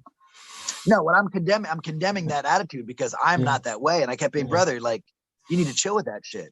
And he'd be like, no, he's black. But then he did almost drown. But He's like, well, dude, what does he expect? And I'm just like, so, so basically, after 12 hours with one of my best friends from high school, we were going to go travel together for 2 weeks. I met these other people. I met this hippie girl with a shaved head and her friend, and they were just like, hey, you want to cruise with us? And I go to my buddy and I'm like, hey man, I'm going to go cruise with these hippies. And he's like, you just met them 5 minutes ago. And I'm like, yeah, I know. So at this point, one of my best videos is, man, I interviewed this couple. Crap, I forget their name. I forget it right now. Dude, it was such a good fucking interview. It was, if you want to hear about wanting to travel, it was Toast. Look up Black Rock Hot Springs Toast. Mhm. And dude, this couple's awesome, but they start talking about cold issues in the interview. And dude, it was such a good interview. So I jumped in the car with this chick, shaved head, heavy into the occults. I think she's part of I Am out of Shasta, because I met her on Shasta, and beautiful, but she had a shaved head. And it was so weird seeing a girl that was that beautiful with a shaved head, and nothing against it, but Yeah. I don't know. So they invited me along, and the other guy was really nice, like so nice. So we ended up traveling from Taos, New Mexico. We hit up all these hot springs on the way. We drove up through Colorado. We drove over through Utah, all these hot springs. We went to an illegal hot spring to go into over in Nevada. And it was cool because some guy let us in, even though we weren't allowed there. He got the key and we got to go in there legally. And it was a really cool part of my YouTube journey, which was actually very fun to watch. Not my YouTube journey, but like this section after leaving that. So my goal was to go up to Seattle to my buddy Alex, who I left the Burning Man with, or who I left Slab City with. And so the chick and I, we got all the way up to Humboldt, and then I got really bad back issues all of a sudden, like really bad, where like it was debilitating. It was like 2 months. I was losing feeling in my fingers and my toes, and I couldn't move. I couldn't move my neck. It was so bad. And she got pissed at me because she said I was so whiny. But when I met her, she was like screaming and whining during a ceremony on Shasta because she had migraines, and it was like everyone had to know. Mm-hmm. So we ended up having issues because she called me a narcissist, which I'm sure I display some narcissistic traits, but we ended up hooking up, and the guy that she was traveling with, he really liked her. So it was awkward because we're all like canoodling in a tent, and he's like in another tent, like 20 feet away, having a crush on her. And he was the one driving, and it was so awkward. But so we finally get to Humboldt. He drops us off. We hung out for like 3 days and then realized we couldn't travel together. She was a hitchhiker, but dude, we never hitchhiked together. She kept saying it. She was stringing me along with the idea of hitchhiking, and we just had a desync. So that's when I split off, and I went back over to Umpqua Hot Springs. I met up with my friend, the one who was the homosexual. And it was so weird because her grandkids came, and we went up to Umpqua, and dude, she was being really inappropriate towards her grandson. It was almost a weird, like, sexual vibe towards her grandson. And it was really, really gross. Like he was like, she was naked at the hot springs in front of them, but she loved, like, you could tell he was like a 13-year-old boy going through puberty. The first time he's ever seen a set of tits is his fucking grandma's tits. And again, this is a woman who had experienced really tough issues with her father before the age of 3. And here she is. A lot of times, I hate to say it, but those people end up perpetuating the same stuff as adults. Right. And I got really uncomfortable. And you could see the videos where she kept getting inappropriate towards me. And eventually I had to cut her off and stop talking to her completely, because we traveled and this and that. And so that's when I stopped talking to her completely. And then from there, I just hitchhiked north to Seattle. So I hitchhiked north. We're getting farther because I went up to go meet my buddy Alex and Sarah Jane Bangarang in Seattle. Oh, did you? She Bangarang. She was with Becky. She was with Becky. And I don't know. I know there's a lot of controversy with Sarah right now. And to be honest, I don't know what happened. Yeah. And I have some reservations as far as Sarah's part in it. But the fact that Sarah's like, hey, I want the video to come out. I want everyone to know. And then the other girl's like, hey, we got to hide the video. You're not allowed to film it. To me, that speaks a lot. Yeah, that's sketchy. Because if you have that, like, if you should be, if you're okay with some, if you didn't do anything, you should be like, put the video up. I don't care. I didn't do anything, And that's how Sarah is. Yeah. Yeah. So some Slab City drama, which whatever. Yeah. But so I went up to Alex. Alex had his own camp off to the side of Redmond, which is it's a really bougie town on the edge of the Snoqualmie wilderness. That was basically where Apple started, where Steve Jobs started, in Yeah. this tech town, bougie as fuck. And and so I went up there and I stayed with him in his little camp, and we visited Sarah. We did a really cool video, but there's music in the background, so I couldn't post it. But dude, it was hilarious. Like, she had like a demon looking like strap on dildo, and she was like dancing, and it was like in Alex's face, and it was hilarious. Oh my gosh. And she was like rapping, I think, and dancing and singing and talking about weird shit. And so I met Sarah, and then I went back to Alex's, and then Sarah and I were going to go to Mount Shasta together. So we were going to go to Mount Shasta to the Lionsgate ceremony, which is the busiest time of the year on Shasta. And that's the week when all that weird satanic shit was happening on Shasta the year before. So I was basically going to go continue using my YouTube as a cover. And I was going to go try to catch people in the act of trying to like do child sacrifices and stuff. Mm-hmm. So I don't know if I'm allowed to say that, but basically I was going up there to catch people. That's dangerous. That's dangerous though, man. You could get killed for that kind of stuff. I know, especially when I'm talking about it within the ear of my phone, because Google, is a part of it. Right. But basically we're getting there, bro. Okay. I'm actually making good time on this, and then we can jump into other stuff. And my goal is to get to Burning Man. Okay. So Sarah and I decided to go down there. She's going to help me, and we're going to go try to figure out what's going on down there. And so we start leaving, and we're on our way to go, and we're just leaving Seattle to go to Lionsgate so I could like figure this stuff out. And I got a call, and it was the home where my mom was. And basically she had been digressing. Like, I had been there that week in April, and at this point it was like July, and I just couldn't stop back like every 3 months. It was just so expensive to go across the country. And, I spent a week there, but I got a call, and they're like, Jeremiah, your mom's doing really bad. Like, she had been going into her state of psychosis, and, I had been working through her. She was always in these patterns of up and down. And basically, they said, your mom's not doing well. We don't think she's going to make it through the night. And I was with Sarah. I never forget, I was at the gas station, and I was like, oh my gosh. And the hardest thing is they were like, do you want to speak to her? She's not doing well, but do you want to speak to her? And I said, no, I need to call hospice. My whole goal is to get her comfortable. Mm-hmm. So I called hospice, and they were basically like, I'm on hold for 4 minutes. And they get on the phone, and they're like, do you know? And I'm like, no, what? They're like, your mom just passed 2 minutes ago. So I gave up the chance to talk to my mom and be the person, and all I wanted to do was guide her through death. That's what I'd, been a primary caregiver in Minnesota. The whole reason I went on this journey was because I was in a really dark place, not being able to be there for her, knowing that she was regressing physically and mentally back into her poor mental health and physical health, which I had really helped her to blossom for like 3 years. I got her to the point where she was able to admit she's a paranoid delusional schizophrenic, which they will never admit that. It's like a 1 in 1,000 chance that they will ever. Yeah. I got her to admit to like some of the horrible things she had done when I was a child, but not in a way that was condemning. I let her know that it's fine and that I love her, and I'd gotten her off most of her meds. So she wasn't just sitting there drooling. Like, I'd used homeopathic and holistic medicines. Right. And again, through the lockdown, she had gone backwards, and it was really sad and horrible. And she had gotten to the point where basically, I guess she caught pneumonia, and she died in under 18 hours. Wow. She had caught COVID, and she never even coughed.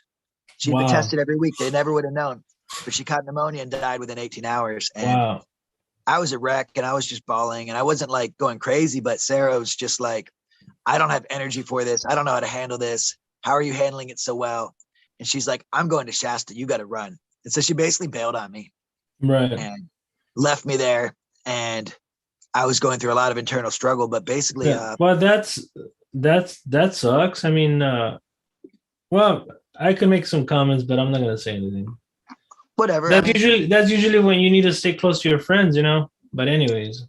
She was open. She just said, listen, I can't even be there for myself. I have no clue how to be there for you. Right. She's like, I feel more upset than you're showing. And I know you're upset, but she's like, I don't know how to handle you being so okay with everything. And I just don't know what to say or what to do. So within like an hour, she's like, I got to split. You got to go. So she just like left me there at the gas station. Okay. Right. So I had to figure out how to fly to see my mom, because she was passed, but I had to get her funeral together. So I let my family know, and I hate to say it, but they hadn't gone to see her since the lockdown. They made all these excuses about COVID and stuff. But the reality is my mom was toxic, and I love her, but she suffered from mental illnesses, including paranoid delusional schizophrenia. It's not an easy one to have in the family. And so, although I felt, you know, when I went to my mom 3 years earlier, when she was dying, my family literally told me, don't go to her. She doesn't deserve it. My entire family told me to just let her die. Right. But I went there and I helped heal her back, and I gave her 3 more years of life. Wow. That's awesome, man. She'd been praying for death for 3 years and I never knew it. Really? And I told her, I said, Mom, I said, I would love to teach you to love life again. I'll be here for you. I said, if you want to go on to hospice and take enough pills that they'll let you kill yourself, I support your decision, Mom. Whatever you decide, I support you. But I said, I would really love if you'd consider taking another path and letting me help heal you. So that way you can get a couple more years of love, laughter, life. And literally in those 3 years, it was some of the best, happiest moments of her life. She sat there blind with nothing, bedridden for 5 years. And those last 3 years were some of the happiest I've ever seen her, man. Wow. Everything she loved was taken away from her. She couldn't read the Bible. She couldn't watch TV. She didn't have the great food. So I'd be like on my trip hitchhiking, and I would like send her pizzas like through Uber Eats and stuff all the time, and like food. So I would surprise her with food and not even tell her. They'd be like, Muriel, here's some spaghetti and meatballs from a restaurant that got sent in. Yeah. So I was always doing stuff to make her feel special, even though I was across the country. But that's awesome, man. But basically, I didn't give up on her when my family did. And what I learned is at first I was very resentful, but then I realized that that's their place. It's not my place to judge them. Right. You know, if they want to cut her out because she's toxic, I get it. But at the same time, I could tell my family felt really regretful and they had a lot of shame and guilt because when she died, they had just not even like been calling her or talking to her, you know? So I was calling her and talking to her all the time, but I showed up, and this past couple of years, my mom had Medicare that was extra at the end of the year, where if she didn't spend it on shit, it would disappear and go back to Medicare. So we set up a separate bank account because she didn't have any needs. And it was so cool learning to be so proud of her because she was sitting there in this situation that most of us would just, you know, be so negative through. And she was so sweet to the staff. She was so happy, a level of integrity I've never seen in anyone, where this woman who would really hurt me when I was young through abuse and neglect, I never thought I'd have any pride in her. I thought I would just be there for her as someone like being there for a friend who's just constantly fucking up. Yeah. But in the end, I got to learn pride from my mom and learn, you know, the positive things that I have inside of myself that are like her. Whereas I always define myself as the opposite of her, as a means of becoming a good person, ethical person, a strong person.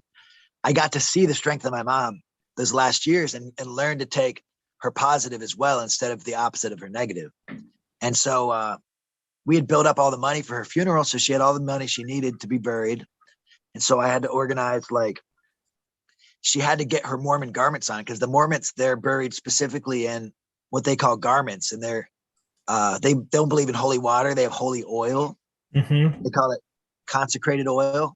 And they use it in what they believe is called the laying on of hands and other healing that they practice. Yeah. And so she had to have these blessed holy underwear, basically, that the Mormons wear when they're in their temple ceremonies. She had to have some of those shipped in, right, within 3 days. And my mom was probably towards 350 pounds. She was morbidly obese. So it was really hard to figure it all out. So I had to reach out to one of my mom's best friends who lives in I think Alaska or something. And she ended up deciding to come all the way from Alaska. So she flew into Minnesota from Alaska, and she works in the temples for the Mormons. So she brought the special Mormon garments. So the thing is, you can't just order them online. They have to get specifically gotten by someone who does temple work or by the person. So I couldn't just order them for my mom. She had to order them. Someone with a temple recommend has to order them. Wow. So I was able to manage this beautiful woman. And I mean, on the inside, because I'm not being a weirdo. She's my mom's age. Yeah. This beautiful woman, Fran, she came and she gave my mom these garments, and she even organized with the church, because the funeral director can't put the garments on. It's a holy sacred ceremony. So she got all these people from the church that never knew my mom, and 5 of them together were able to maneuver my mom's cold, dead, hard body. Wow. And get a 350-pound woman without any help, get these garments on her. Wow. And we got it all just in time. We got everything set up just in time, the funeral and everything. Because, sitting there in the vault, it cost a bunch of money and she only had so much. So we had to get the funeral done quick. And so my brother, he came all the way from Pennsylvania, but we were having a dissonance with each other. And I let him know that I was basically on the road exposing these satanic occult activities, and that's what I was using my YouTube for. And that basically I was using it as a cover and secretly uncovering some dark shit. All the people going missing each year, all this shit. He got so pissed at me that whenever we went, we were going to go the one day, and he basically starts yelling at me and telling me that the only reason he had to come all the way from Pennsylvania and drop $1,000 was because I couldn't pull up my big boy pants and take care of the funeral. And dude, I flipped out on him. It's the last time I talked to him. I told him, I said, brother, if you're guilty and if you feel guilty and ashamed that you abandoned our mom, deal with that on your own time. Don't come run over here trying to make me feel bad because you're trying to act like you're putting the funeral together. I said, if you want to go home and tell our family that you did all the work and I did nothing and I'm just some jackass on the road, go fucking take all the credit. But we both know that I spent this last 3 years with mom and I got all the money set up, and mom set up all the funeral stuff because of what I did. The funeral is set up because of what I did. The garments, everything. All you've done is shown up, try to take credit and try to talk me down because you feel guilty about not being there for her. Say, brother, you guys need to just fuck off. Like, go tell the family whatever you want. You're a fucking psychopath. And so I just bounced out and had to walk like 40 miles from Wisconsin into Minnesota again. So I had to hitchhike 40 miles. No one picked me up till the end. Wow. And that's the last time I talked to my brother. That was August. Man, that's crazy. My mom, she passed away on August 4th, 2021. My father passed away August 4th, 1996. 25 years apart to the day. On the same day?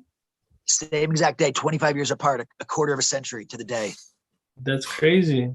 That's My like, dad, yeah. Yeah, that's crazy. but dude, it goes deeper. Yeah. My mom and my dad loved my mom to the day he died, but my mom hated my dad to the day she died. And so when my dad died back when I was 13, he was cremated and his ashes were spread from the Cocoa Beach Pier. And so his ashes are spread out through the ocean currents everywhere in all the world's oceans now, right? 25 years later. My dad was cremated and spread in the ocean. My mom was buried in the very center of the continent in St. Paul, Minnesota. So literally, she's on land and buried. He's cremated in the water. Even in death, they were completely apart. So my brother bailed. He didn't show up to the funeral. He just drove home. He came all that way just to tell me that I was a piece of shit and then drove home. You know what I mean? Didn't even go to her funeral. That's crazy. Because of our argument. I love my brother, but dude, we all need therapy and he's not willing to go. Yeah. He's the one acting like I'm crazy, but it's like, dude, psychological projection. And so this isn't a family smash talking section, but I got to spend time with my sister. Now that my mom was my primary thing. So like my sister, sometimes she's a lot like I can be. And I need so much energy that it's just, I didn't have the energy. I was just there for my mom. All I had energy for was myself so I could be there for my mom. And so the day of her funeral came and I'd spent time with my sister, staying with my sister. We grew this new relationship. I got to get to know her little daughter better. I got to know my nephew BJ more. That's right when I had 1,000 subscribers, mid-August, when I buried my mom. I went to the Mall of America. Really good YouTube content. It's the My Mother playlist. Really good stuff. Basically, the day of her funeral came and she looked so beautiful, man. She was in her traditional Mormon, garments, and they didn't do an open casket because the money for a funeral, she only had so much, and we got a casket that made her look a little tight. There's plenty of room, but they like it to be more room because they want it to be more expensive. So we didn't do an open casket, but dude, whatever they did, holding her smile down, dude, she had this beautiful smile. I got to hold her hand. And I got to do her eulogy. I did her eulogy. It was a 35-minute eulogy that I actually did on YouTube. I did my mother's eulogy on YouTube. Wow. Is it on your YouTube channel? Yes, sir. Oh wow. The audio sucks, and I stumbled, and I definitely cried. And I'm usually good at talking, but I definitely was choking up, and it was really difficult to be, because it was a 30-minute eulogy that I memorized, and like it was really hard, man. But I did the eulogy, and it was beautiful. And surprisingly, dude, having come from the slabs and all that, dude, people loved my mother's part. People loved the videos of my mom. People loved me opening up and being vulnerable. And so my plan had been to go to Burning Man, right? I wanted to go to Burning Man, and it was in like 2 weeks. But, you know, my mom had died and all this, and I didn't know. So I got this great time with my sister, got to know her and her kids better. And so I decided to keep it on, go to Burning Man, and then to jump off the road so I could come to Hawaii. This is when I decided to go to Hawaii, because the reason I hadn't gone to Hawaii is because it's so far away. I didn't want that distance to keep me from being there for my mom in the end. But honestly, in the end, distance didn't even matter. Because I was going to Hawaii after living in Alaska 2018, that's when I stepped aside from my travels to be there for my mom. My father, I'd been traveling, chasing his dream for 10 years. He was an artist and a surfer and a fucking crazy awesome guy, creative genius. He had come to Hawaii. So part of my journey was to go and fulfill that path of getting to know my father through living like him. So I went to Hawaii. So I was planning to go to Hawaii for him, but at the same time, go for myself. And at the same time, for my mom's sake, so she never felt that. She was always so ashamed. She felt like she took me away from my travels and my livelihood. And I told her not to be, and that I was so happy to be there. And honestly, I healed so much while healing my mom. And, but yeah, for her sake too, to just, you know, I went there and I stepped aside, continue the path I was on. And so basically my plan was to go to Burning Man, to go find somewhere to go work and earn enough money, and then to go move to Hawaii so I could pursue my plan of starting my own freelance underwater photography business. And so basically I flew to Denver because I was going to get a bunch of weed, and you can fly out with weed from Denver. It's no problem. You can fly out with a bunch. So I flew to Denver, got a bunch of weed, got a bunch of wax, and I did a week-long layover. And while I was there, I'd gone to a bar with my friend who I hadn't seen in like 12 years and or like 10 years. And I got trashed. I ended up sleeping on the street. This is part of my YouTube. I ended up waking up, bro, and someone stole all my shit, like $4,000 worth of stuff, man. Wow, that sucks, man. I had literally all my stuff in a black trash bag. What I had left, had no shoes, was walking through downtown Denver with a trash bag with no shoes in the lockdown. And I had to ask people, because they got my phone, how to get to Walmart. So everyone was just treating me like a meth head, the people on the bus, everywhere. And I hate to say it, they weren't treating me that way because they thought badly of me. They were treating me that way because they saw me as someone who was weak, and people prey on that shit. So all these fucking narcissists in the city, they were so rude to me. But eventually I made it to Walmart. I got a new phone, got access to my money again, which was all on PayPal accounts from contributions made by my lovely YouTube viewers. And so basically I did my week-long layover there. And even though all my shit was stolen, I said, dude, I'm still going to Burning Man. So I ended up flying to Oakland from Denver after a week-long layover after my mom's funeral. Met with one of my best friends from Shasta, who I hope to get on this podcast at some point, but he's going to want to remain totally anonymous. And I met him, and we were going to go hitchhike our way over to Burning Man, which is north of Reno from Oakland. So we were going to go panhandle and all that shit, and not hitchhike. He was going to drive. So I cruised with him, and we went to Reno, and I did some panhandling. I actually got a day. I made $320 and like an ounce and a half of weed. And that was at the Walmart in Reno. Mm-hmm. And so I got my money back together, because the thing is, you got to buy costumes. You got to go there. Literally at Burning Man that year. Yeah.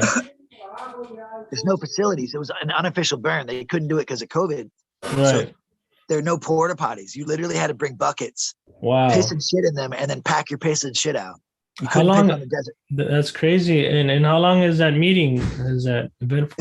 It was a week. So for a week, 25,000 people were pissing and shitting into buckets and carrying it out with them and dumping it back in town. Dude, that's Dedication. unsanitary. Yeah, What do you mean unsanitary, bro? You use a toilet. yeah, yeah, but it flushes into a drain. Then I wash my hands. So you don't think we wash our hands? I don't know. I'm not trying to discriminate or anything like that, but I don't know. Whatever, whatever, Troy. Whatever, Tyler. It would have been awesome to have Troy here because I know he would have got triggered. He would have been triggered anytime I said a word above 3 syllables. If I said a 4-syllable word, like my name triggers him. Jeremiah. It's more than 3 syllables. We don't understand. Let's see. So go ahead, man. So you got to Burning Man. There was no porta potties. So I went and I panhandled like $900 in a week. Easy. Wow, that's crazy. In like 3 days.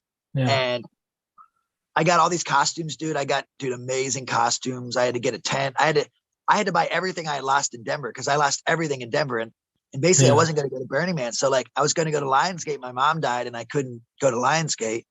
And then I was going to go to Burning Man and then all my shit got stolen. I was about to give up on everything, give up on traveling, give up on YouTube. Yeah. But I decided to stick it out. And I went and I panhandled the shit and I showed up. And you have to buy a bike. At Burning Man, you can't just walk around. It's miles wide. So you got to buy a bicycle. So I bought a bicycle for my friend. I bought a bicycle for me. And we set up camp and went to Burning Man.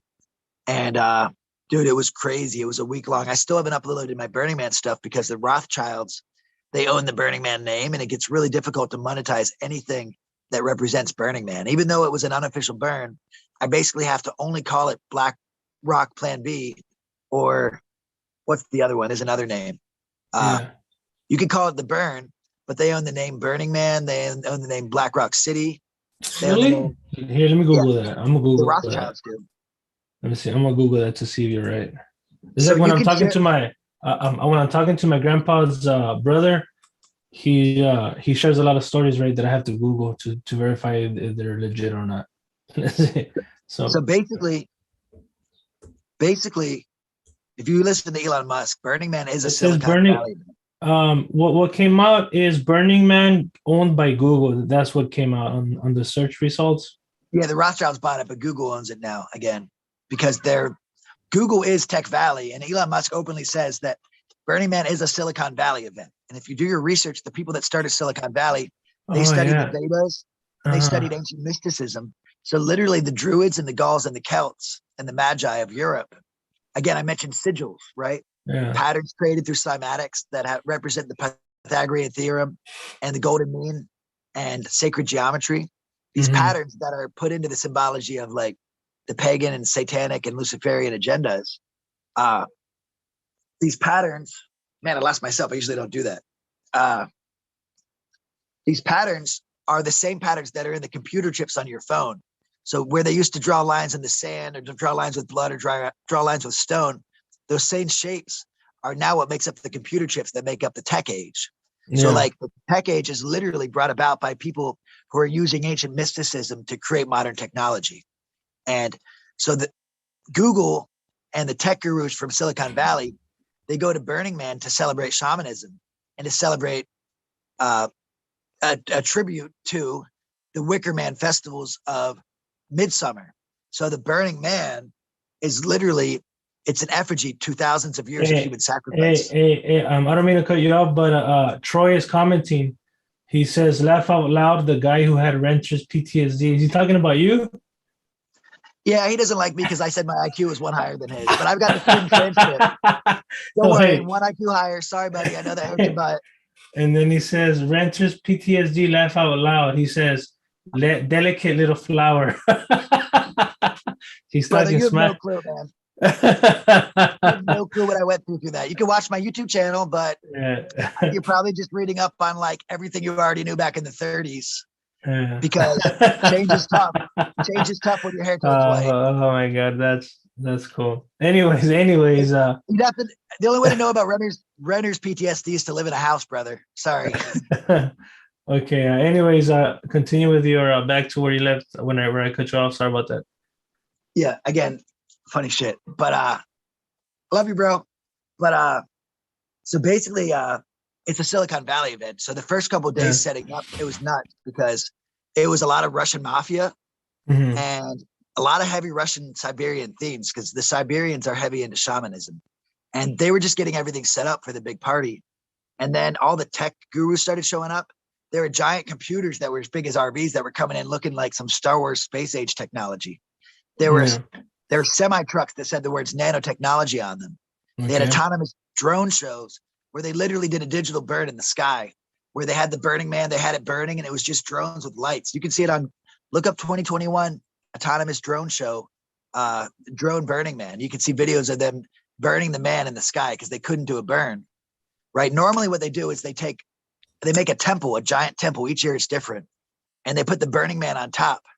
And they basically everyone fills the temple with all their stuff they're trying to let go. And then at the final day of the burn, they light it on fire in the center of the playa, the center of, I can't even say the name because the Rothschild zone, in the center of that place, the Black Rock place. And basically it lights on fire and it burns all the stuff and everyone bawls their eyes out and it's a giant ceremony. And as the fire happens, because it creates a microclimate, and sorry, Troy, microclimate's a pretty long word, I'm sorry, but microclimate caused by being the flattest place in the world, they go there and test race cars there, going like 300 miles an hour because it's not only the darkest skies in the continental United States, Gerlach right there by Burning Man in the Black Rock Desert, but it's the flattest place on earth. So it's basically a giant microclimate where when you light this temple on fire, it literally spawns fire tornadoes that keep coming out of it. Look up Burning Man fire tornadoes, dude. Multiple fire dust devils start popping out because it's a special place on the desert. And basically everyone just celebrates and cries and it's fucking dude, that's hardcore. Crazy. Should I play a video? Do it. Let's see here. Yeah, it looks pretty crazy. Again, they didn't do a burn this year because they couldn't do it. But they were allowed to take cauldrons, giant 9-foot wide cauldrons, and they built a temple, then they disassembled it. And then for the burn, they put all the stuff. Yeah, look at this shit. Dude, that looks crazy. And that's Tech Valley. Could you hear it? I don't know, man.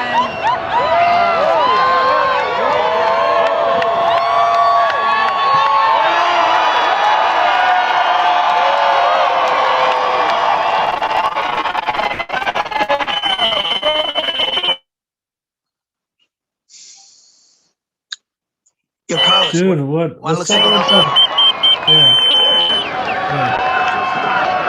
Yeah, look up. There's a guy in 2018, that might have been 2018. They say he had a bottle of water in his hand and he literally ran straight into the middle. He ran straight into the fire and burned to death there. People are suggesting that he had an entity attached to him and that he was possessed by a demon that took over. And that it was a human sacrifice where the guy wasn't in control of his own body. He ran straight into the fire. And there's a photo of him jumping let's see into here. the fire. Yeah, I just pulled up something here. Let me see. Dude, that's crazy. Hold on. Give me 1 second. Man has died after running into the 50-foot burning effigy that marks the end of the Burning Man Festival. Welcome back to What's Trending. I'm Cheryl Lazar. Be sure to like this video and subscribe. That was a temple? Yeah, they burn the whole thing. It's made of wood. Okay. Every year it's different. It'll be like something from like Middle Eastern culture or Indian culture. It'll be a giant UFO. Every year it's a different temple and they have different names for it. The temple of love, the temple of this, the temple of that. And they burn it with the giant effigy to human sacrifice on top. Subscribe for more. Aaron Joel Mitchell, 41, was a construction worker originally from Oklahoma who is attending his first Burning Man festival.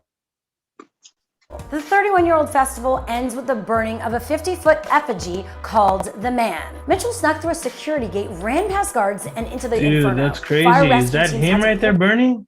Yeah. People think he was possessed, man. Back, he would wait for the structure to collapse before. Yeah, he probably was possessed to be going into the fire like that. Did you see him just running into it? Like he was going full speed. Yeah, he was a happy person. He like dodged all the people like a fucking linebacker and just dove right in and just burned to death, man. Were you there? That was 2018. No, they didn't do a burn this year. They didn't do a burn. They did a burn in giant cauldrons, but they were all wearing like red cloaks and all that shit, bro. I got video that I'm going to put on YouTube then.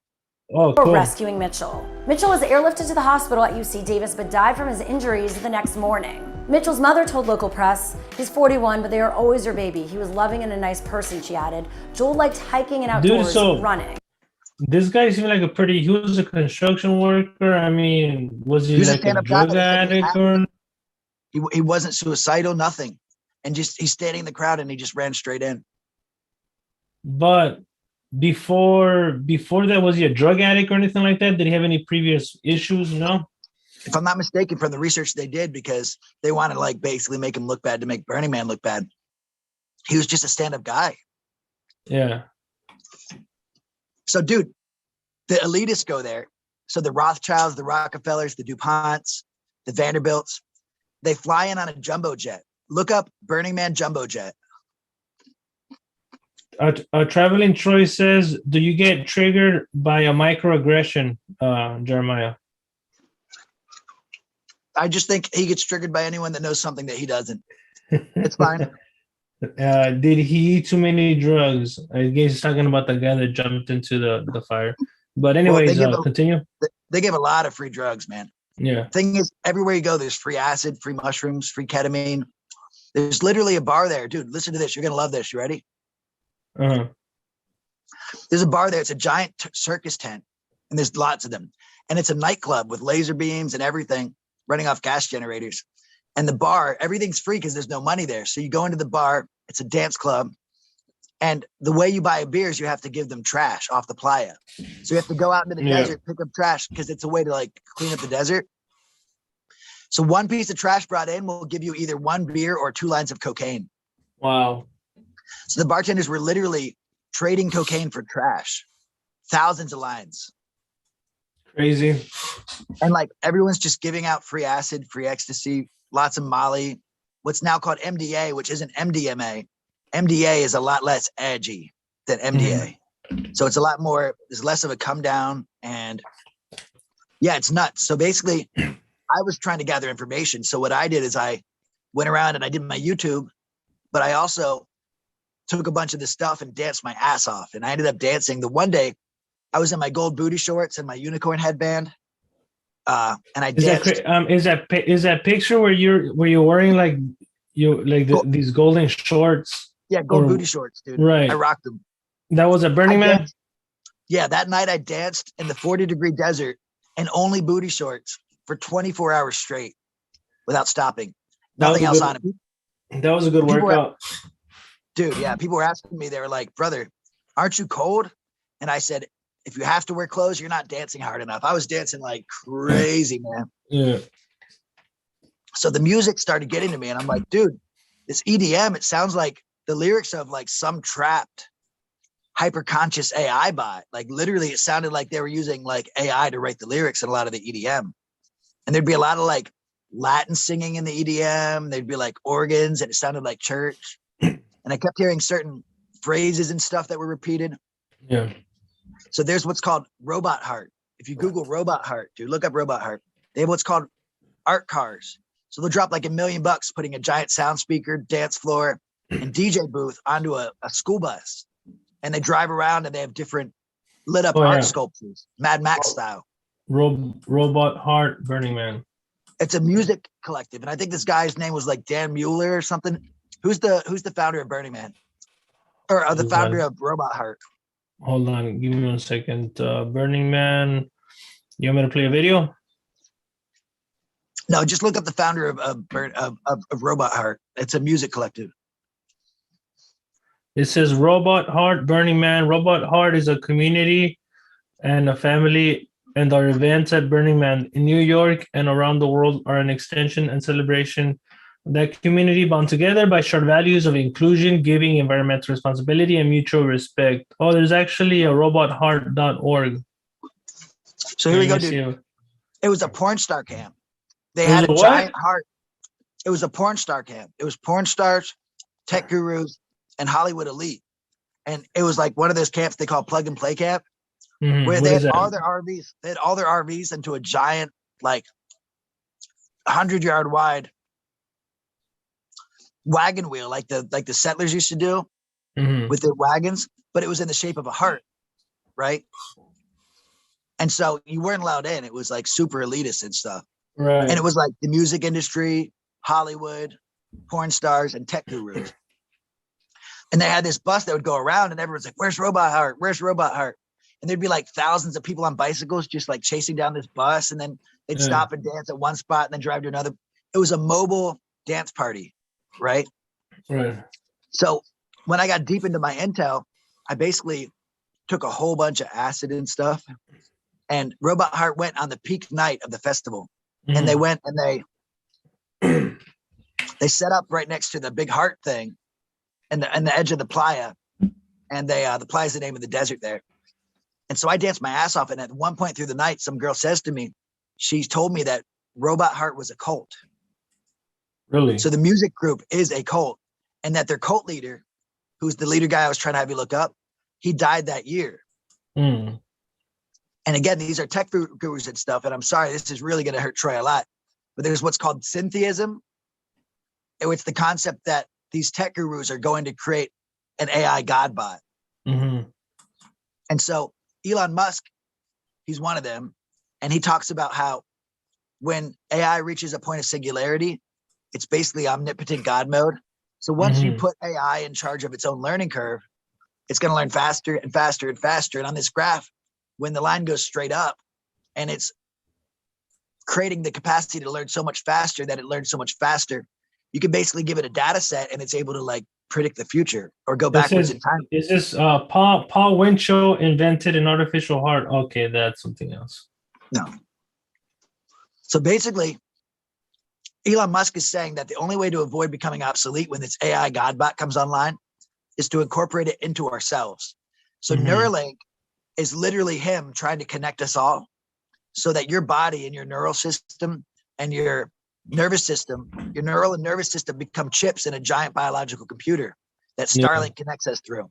So they're literally trying to create an AI that is made from our bodies.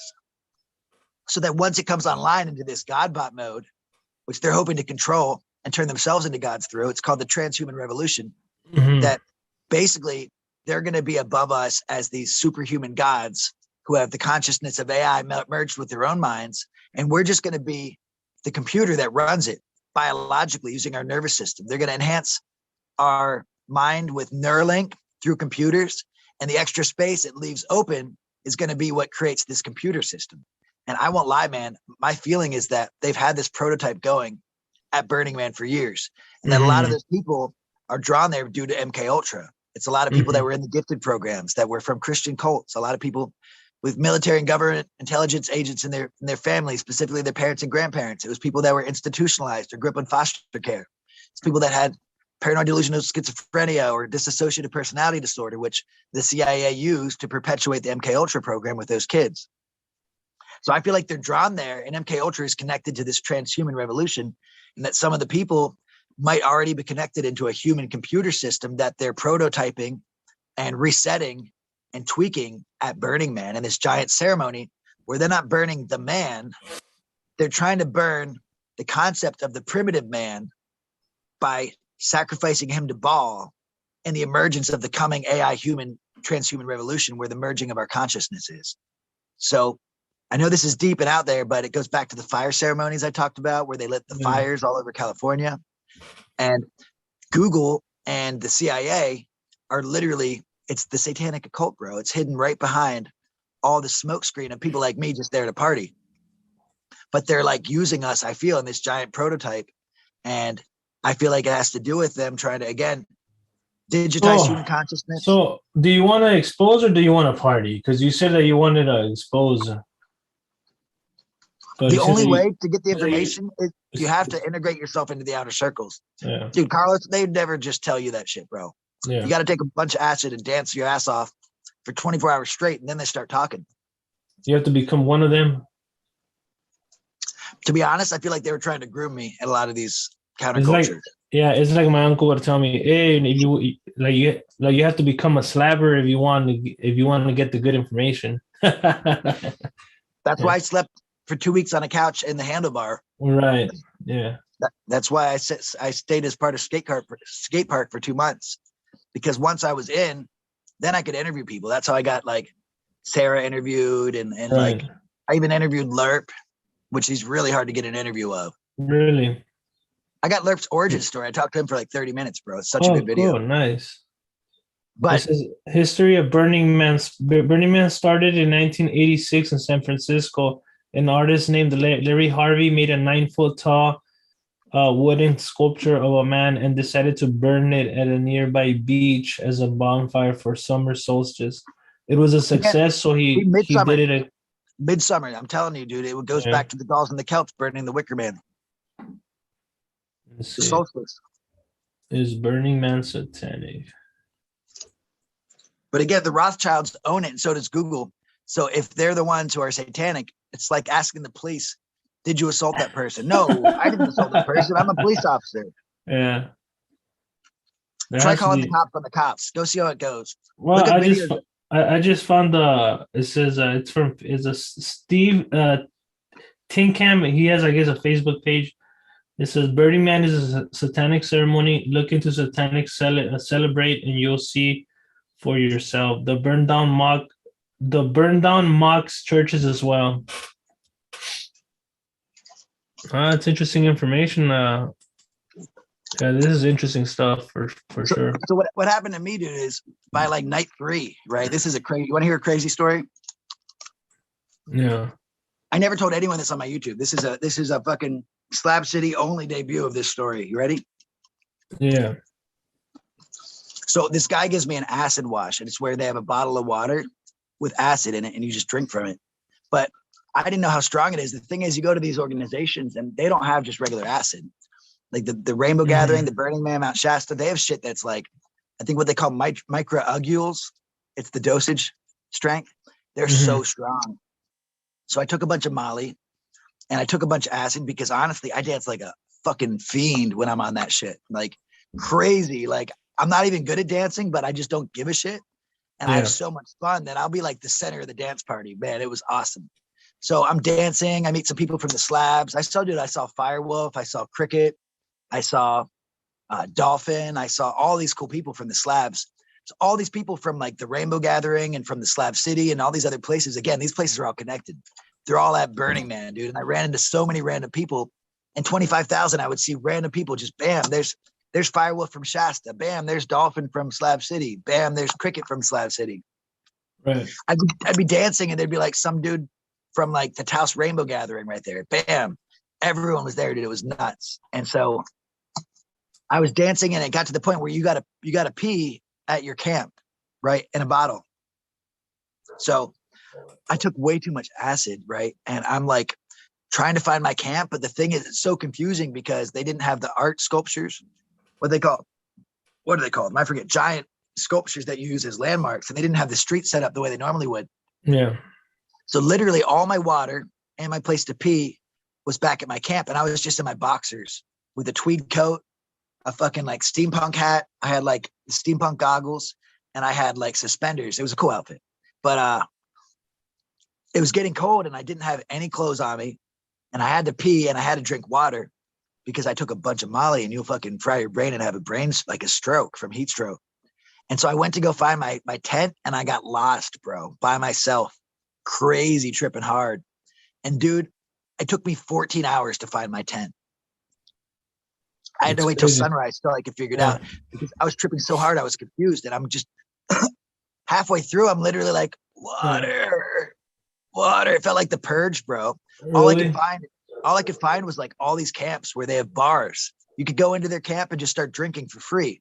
But I'd be like, do you guys have water? And they'd be like, get out of here, scrub. And I'm like, seriously, like dying. And no one would give me water, man. Dude, somebody could have taken advantage of your ass. Dude, honestly, I was so scared. And because I was tripping too hard, Troy's going to love this. But basically, I was thinking like, what if I'm already hooked up to this Neuralink prototype, right? What if they're already like, it's the first year they did a virtual burn. And what if they're using Neuralink that's already implanted biologically for people to go and not just experience it in VR, but what if there's like dark web connections to where like the elitists can go and literally be there as you, using you as an avatar in a way that's similar to like demonic possession? You know, what if there's literal people in the world like watching through you as an avatar?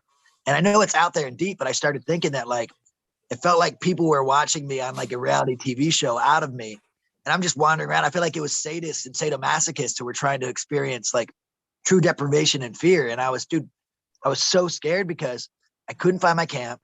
I'm looking at my phone and it's like Google Maps is zooming in, zooming out. It's doing all this weird shit. My phone starts doing all this weird shit.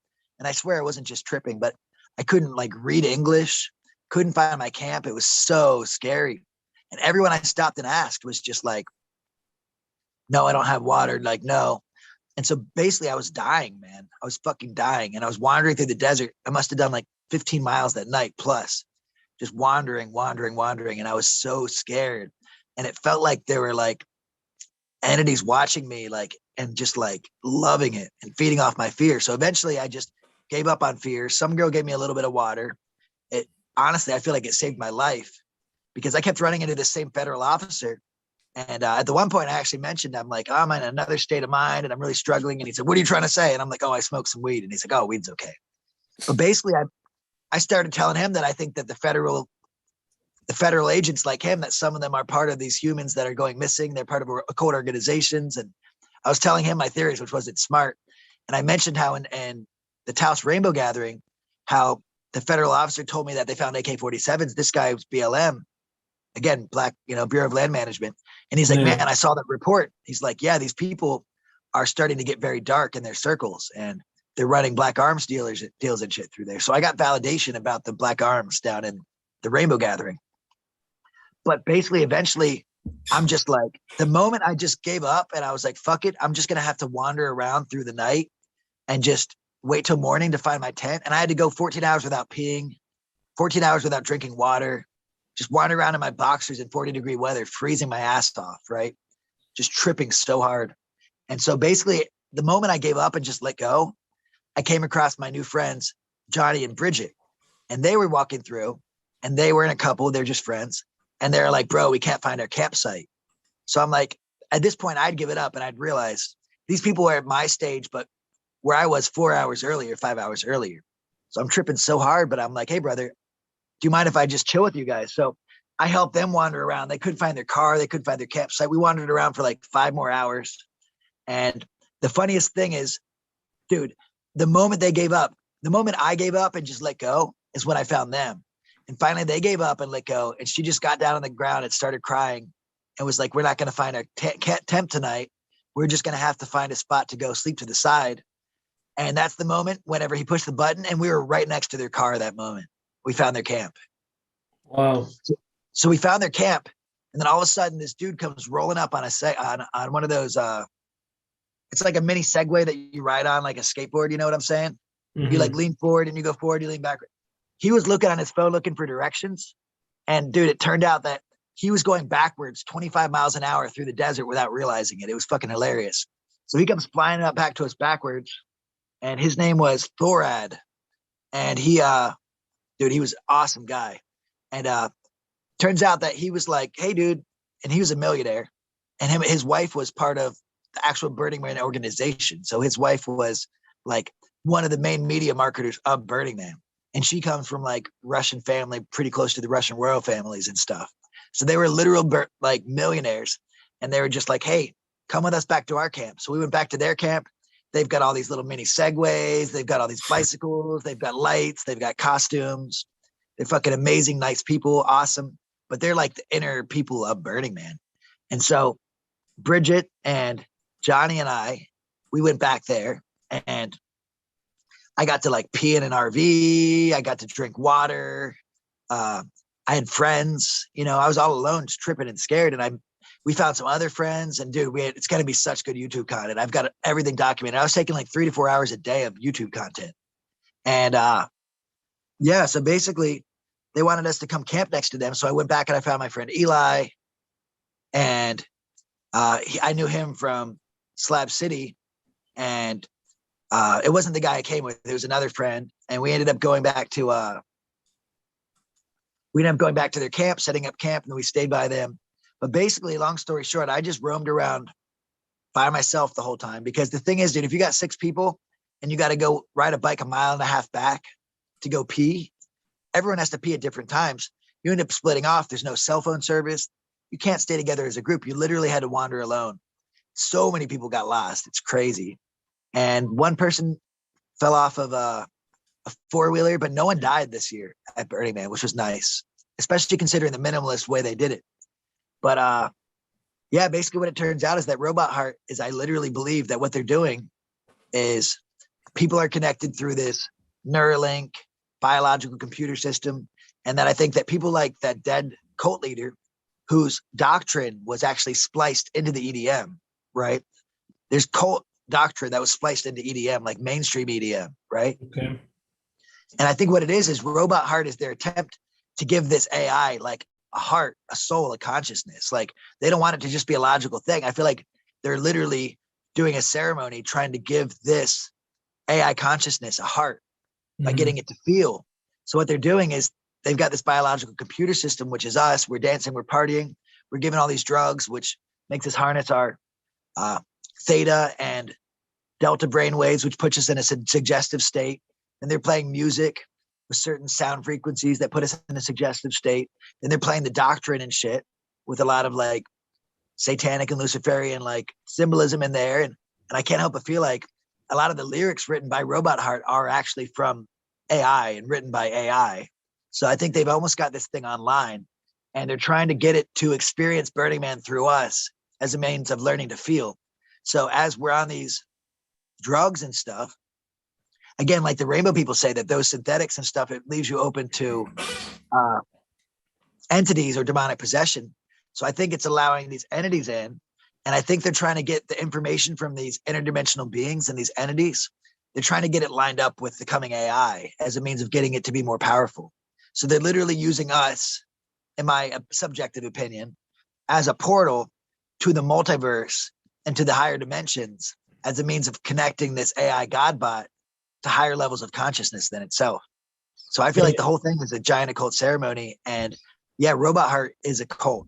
And Hey, let me read some comments here. Yeah, please. So let's see here. Okay, subcultures done. They send the worst of them to Slab. Let me see. Where was it at? Okay. Give me 1 second. Let me. I lost. Okay. Eljo Mistletoe says, MK Ultra sends killers to Slabs as a check-in. And then Dusty was laughing at your 14 hours comment. Dude, I was almost gonna die, man. It was so scary. It literally felt like there was like viewers and like a deep web version of YouTube that were literally watching my experience from myself, from my point of view.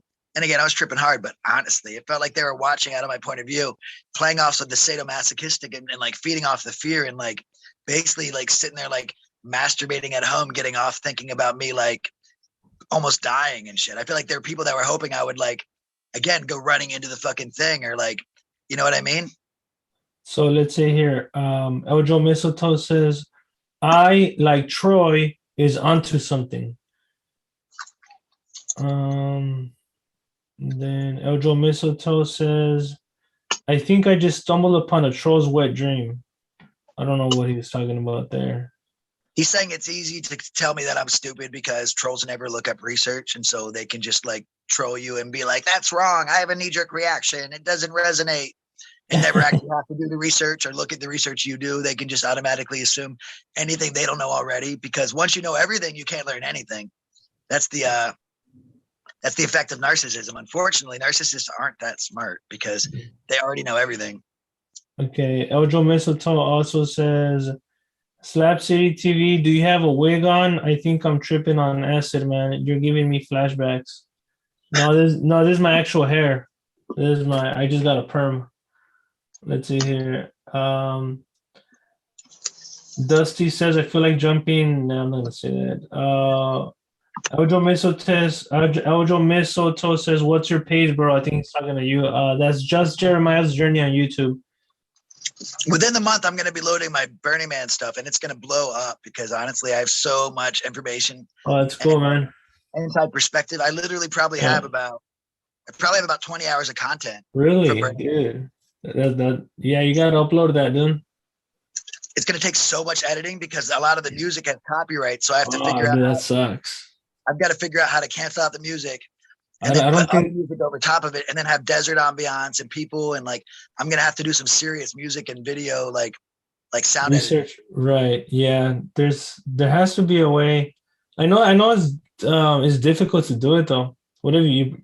I mean, yeah. I think it's gonna be difficult to because you don't have Premiere Pro, huh? Like Premiere Pro is a good. It's a good editing software to do stuff like that. But like that's part of the agenda is they put music everywhere so that you can't even talk about Burning Man while you're at Burning Man because you Okay. have copyrights behind you. Right. There has to be a way to separate your voice and then like from the music behind. Luckily, I didn't do as much talking around the music, but I did a lot of dancing. So it's a lot of videos of like me dancing in booty shorts or Oh, I worked.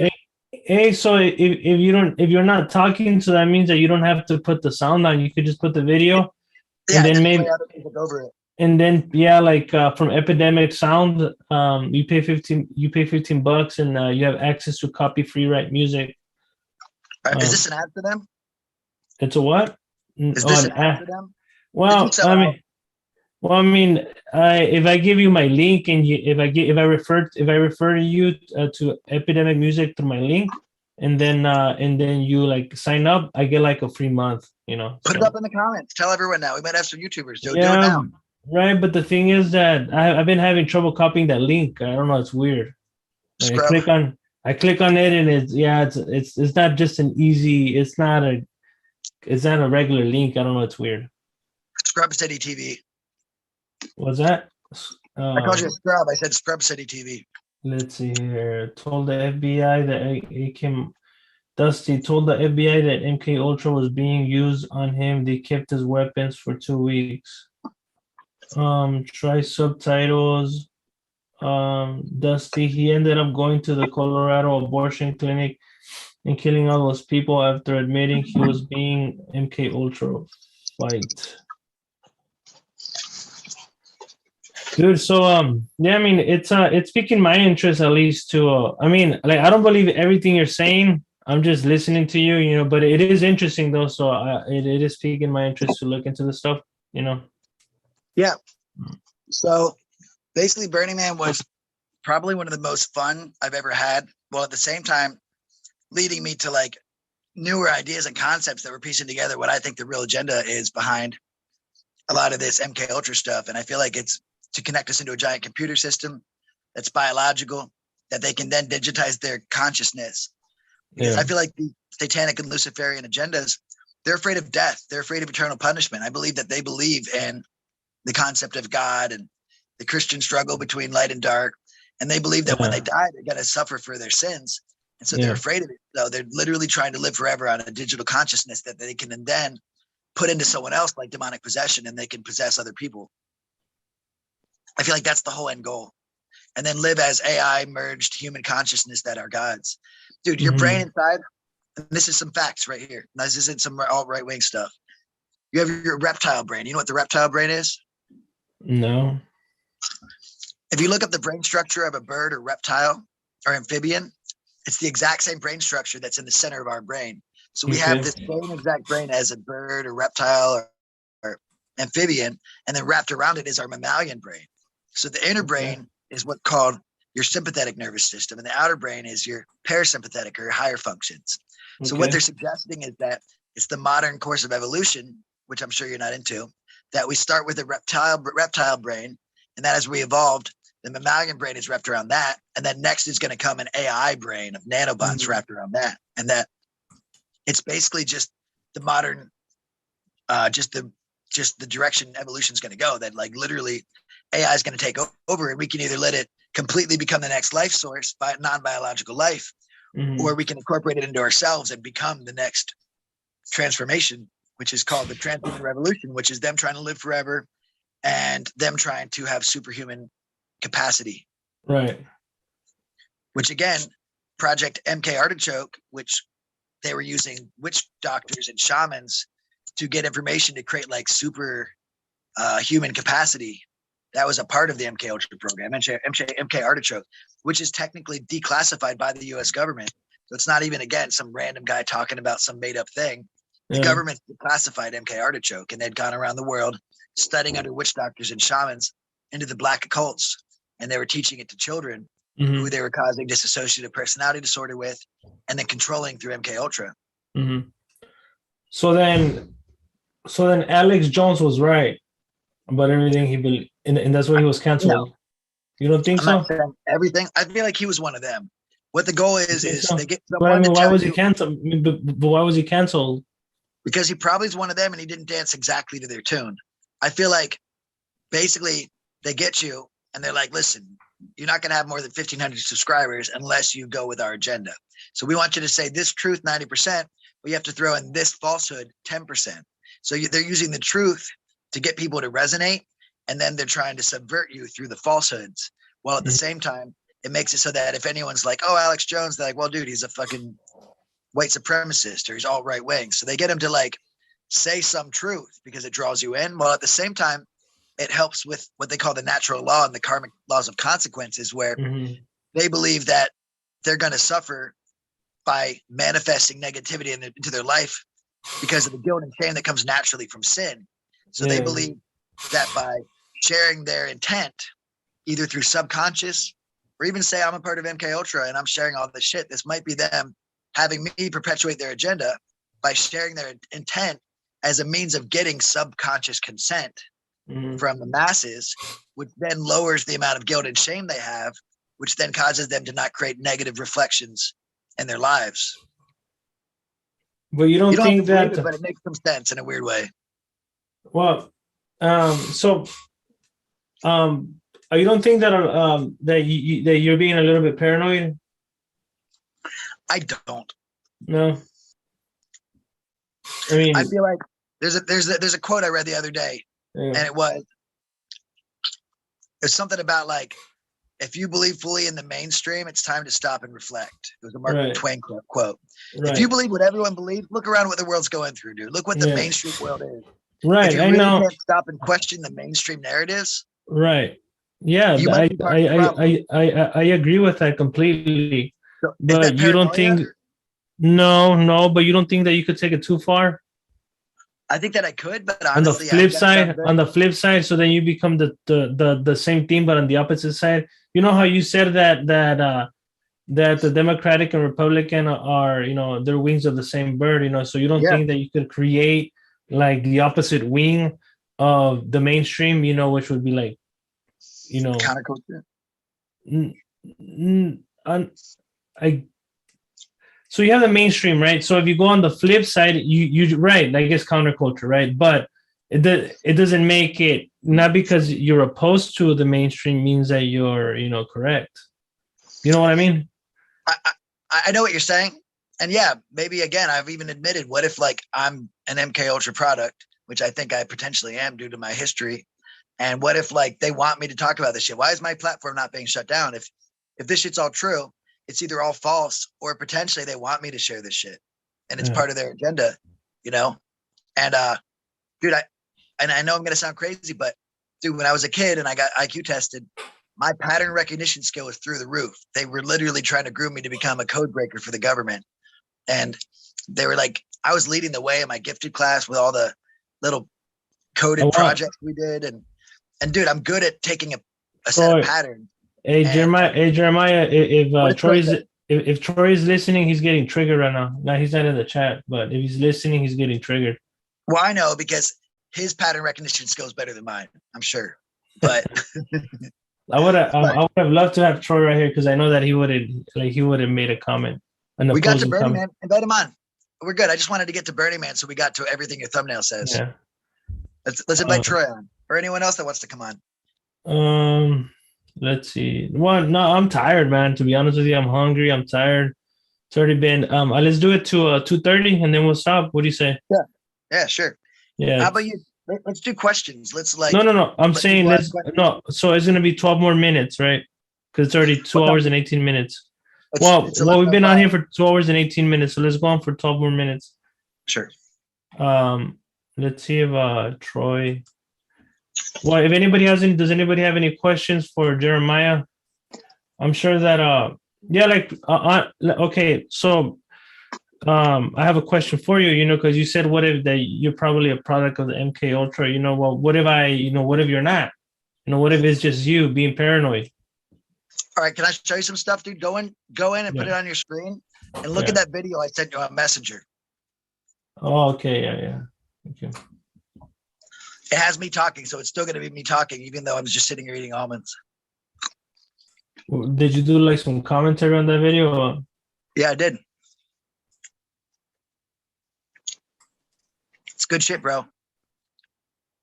Yeah, give me 1 second. So did you send me two? Oh no, that's yeah. Okay, You got to do the first one first, and then the second one. Yeah, okay.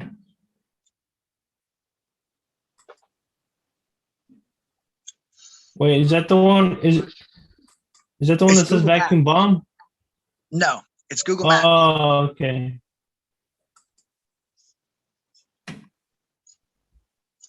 Right. Okay. So give me 1 second here. Let me share this.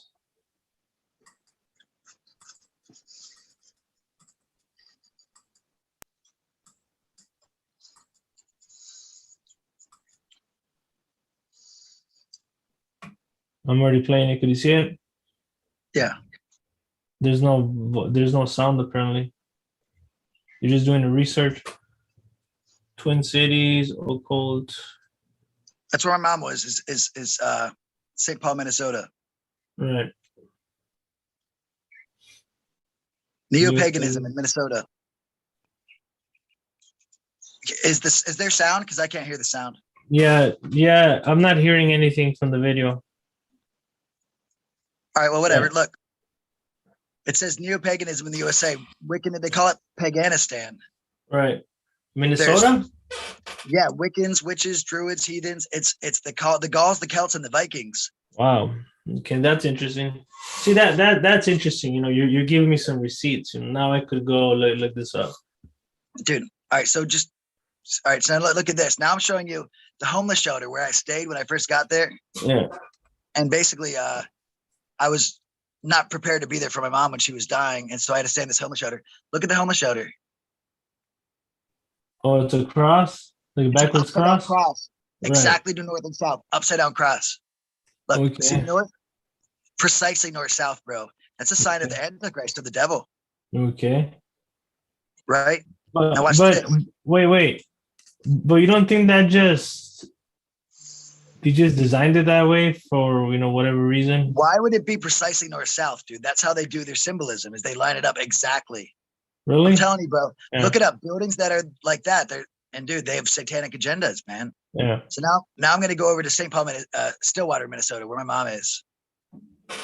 She stayed at the Estates at Linden, which was part of the Monarch Corporation. And if you know anything about MK Ultra, Project Monarch was a part of MK Ultra. Check this out.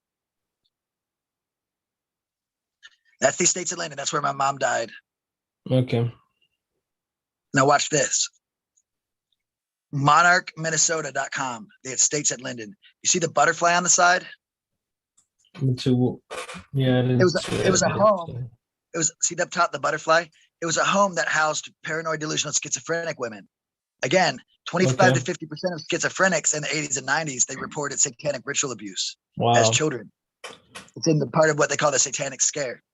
So I knew that lady. I knew that lady. The one was a nurse. The other was a patient. Okay. And I'm just showing that their website. There we go. monarchminnesota.com. Look at the bottom. Monarch. Mm. So my mom was in a center for neo-paganism, right? And, sorry. When you realize Grimace is a giant butt plug and now his name makes sense. Oops, sorry. Wait. You have to go to the second half of the video, I think now, maybe.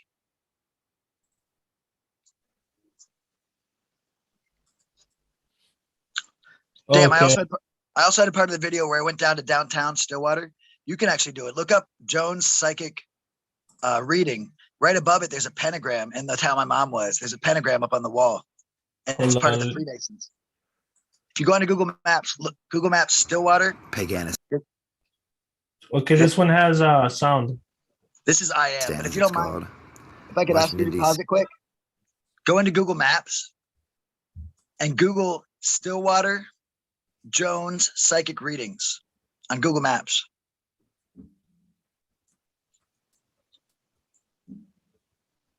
It's Stillwater, one word, and then it's Joanes, psychic. And I can tell you how to spell it if you want. Yeah, how No, do you so- spell psychic? Stillwater's one word. Jones has an A. Stillwater. Stillwater's one word. And type in Joanes. Yeah. Joa Jones. Joa. Delete back to the end and type in A. Delete the N. Joa. NS. And then type in psychic. PHS or PSYCHIC. It worked better on Google Maps, but it's whatever. It's cool. Stillwater Jones psychic. Go into Maps, man. It'll be a lot quicker if you go into Maps.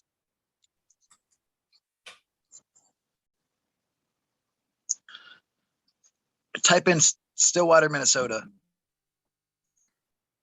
Sorry, this is taking so long. This is really interesting, though. Is it two S's? MINN. MINN. Yeah. There we go. Stillwater, Minnesota. Hmm.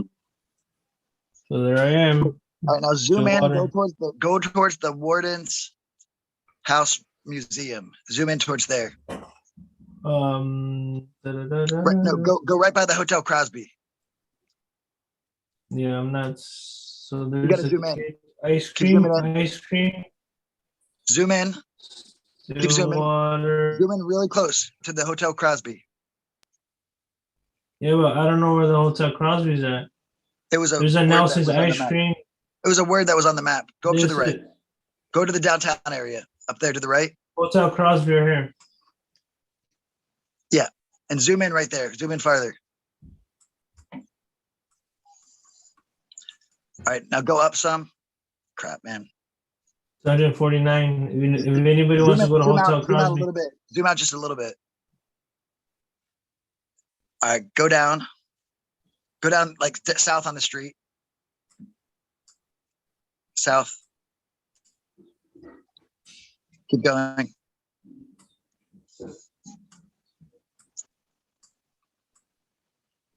All right.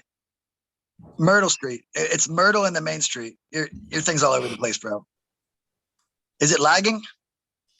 You went way No. past it. You went way past it, man. Look, see Myrtle Street? Zoom in at Myrtle Street. Oh. Go back up. How's your geography, bro?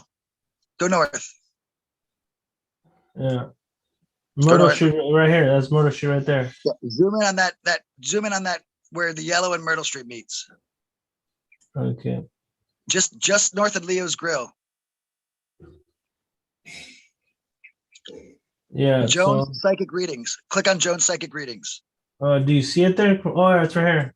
Yeah, click on it.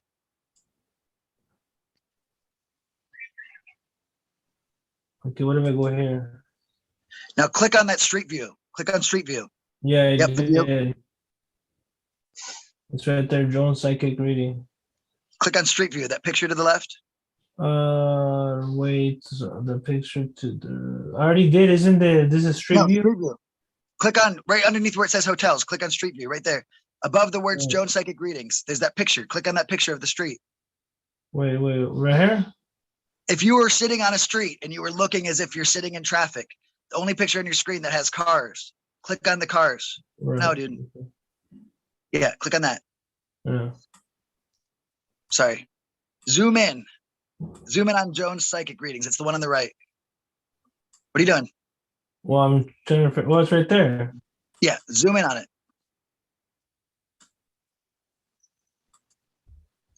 You got to go back to where you were. Man, you're all over the place, man. You got to go back to the position you were. All right, click on the street view again, top left. Wait, right here. No, click on the top left where the cars are again. All right, now, what are you doing? I'm looking around now. Well, I'm trying to show you something specific. All right, zoom in where that red dot is. Right there. I did that No, already. you're looking. No, zoom in with, dude, to the right. That red dot that was on the screen when I said it. Yeah, I know. It was right there. No, The red dot was like right here. No, dude. Right there. No, look to the right. Look to the right. Everybody, hey, Have you ever used everybody. Street View before? Yeah, dude, but I'm freaking tired right now. Let's see here. So I'm already Look up zooming in. to the right. This is like Yeah. a 5-second thing that takes like 5 seconds, man. Okay, to the right. to the right. To the right. To the right. Okay. All right, you see Cool. that mark? They see that mark to the right, that one that looks like a little location spot? Yeah, Look up there's to a the right of that. You see that sign up to the right of it? Up to the right. Up. yeah, Zoom in on that sign up there with those 4 symbols on right it. here. Up Okay, above. that one right Up there. there. There's a Yeah, pentagram. yeah, I seen There's a it. Yeah, pentagram. right there. Yeah. there's- Okay, hold on. Yeah. Okay, hold on. I gotta You got to reposition go myself. back down the street Yeah, and you got to look at that sign. yeah, And right there's a here. pentagram. There's a Freemason ruler and compass. Yeah, Zoom in right there. See the pentagram? yeah. There's a pentagram on top, then Freemason on the bottom. Then there's like something else on the bottom. There's 2 other. I think that might be a Rosicrucian on the bottom. What I'm Okay. saying is my mom grew up in an occult town in Wethersfield, Connecticut. She Yeah. brought me to an occult town, Carlisle, Pennsylvania. Yeah. And then she died in an occult town in Stillwater, Minnesota. Okay. All right. Yeah, I so- mean, like the Freemasonry stuff. Like, there's a bunch of Freemason symbols over here in Raleigh, California. yeah, but look at the pentagram, dude. That's not that common. Yeah, then no, I'm not the pentagram, but the Freemason. Yeah. So All right. So one more thing. I'm sorry that the other one's easier because I do it for you. You yeah. want to click on that last video. It has connections to I am. It shows you that there's I am temples specifically in the places that my family grew up and that my mom died and that I grew up. And there's Yeah. only 300 in the world. I am they're out of Shasta. They once had 1 million followers. And I've heard that they're basically a CIA satellite organization that's brainwashing people. And Okay. it's MK Ultra. Okay, give me 1 second. Sorry, I was a douche and I got frustrated. I'm sorry to No, disrespect it's all right, man. No, sorry to I'm just, disrespect your geographic skills. no, I'm just tired, dude. You know, it's not has nothing to do with skills or anything like that. It's just that I'm just tired. Well, I can definitely be a douche sometimes, so I'm sorry. I love you. That's it. You're awesome. See, of course, New York City. Well, I mean, I could be a jerk too, but I don't want to hurt your feelings because then you'll get triggered. Well, that's good. That's good content. Maybe you should. Because I could start talking smack, you know, but then you'll start. I don't want to hurt your feelings, you know, because We'll talk about the Puritan religion and we'll talk about tongues. Don't worry. let's see here. Let's see. Could you hear the sound? These are Temple Am. Yep. There's St. James Okay. for Foundation and New York City, of course. And over in Jersey, of course, Hartford, These are all the I am temples. and then see the Massachusetts. Templar Sanctuary. Type in I Am's Temple or I Am Sanctuary. They're all over the place. You might have one by you. There's one They're in the ones southern out of San Mount Diego. Shasta. Yeah. Of course, just north of Boston. You know what I'm saying? There's one Where right in else? Lemoyne where I grew up, Pennsylvania. You saw one. There's one in All over Atlanta. Texas, from what I heard. Yeah, Texas is big on that. There's one right by Oh. Taos, New Mexico, where the Rainbow Yeah. Gathering was. Crap, of course, over by In New Sanctuary. Mexico. They're like acid flop I am- houses, dude. I am Sanctuary. They're acid flop houses that are spread. There's only 300 in the whole world, but I grew up like 15 miles from one. So And what my the mom heck is grew an up- acid? Yeah, what is that? Look up the Saint Germain Foundation. It's a Christian acid cult that has a million followers at one point. Saint Germain Foundation. Yeah, it's creepy shit. You're not gonna like it. It's basically New Age Jesus worshippers who like believe that he's an enlightened being living in a cave on Mount Shasta with Buddha and Count Saint Germain and all these others. And and they embraced the violet flame. That girl that chanted in Latin, she's one of the I Am. This one right here. Saint Germain Foundation. You got it, dude. Yeah.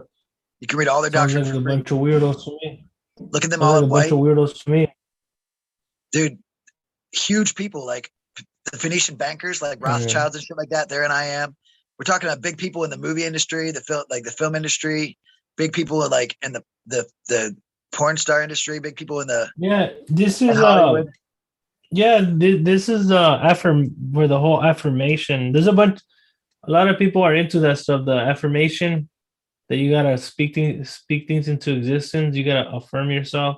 So you wake up in the morning and you do these affirmations like, I'm a wonderful individual. I'm amazing. I'm the best thing that ever happened to Slab City since sliced bread. You know what I mean? So there's a guy named Ray Ballard in the 30s. He went to Mount Shasta. He was looking for the Great White Brotherhood. If you look up I Am and where it started. This guy named Ray Ballard. He went to Mount Shasta looking for the Great White Brotherhood. It was a mystic society. It was called, I think, the Order of the Mystic Dawn or something like that.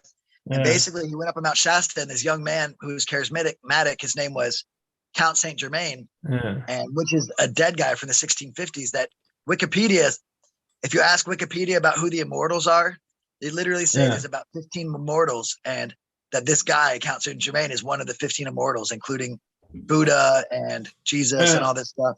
So Google is even saying that this guy's an immortal.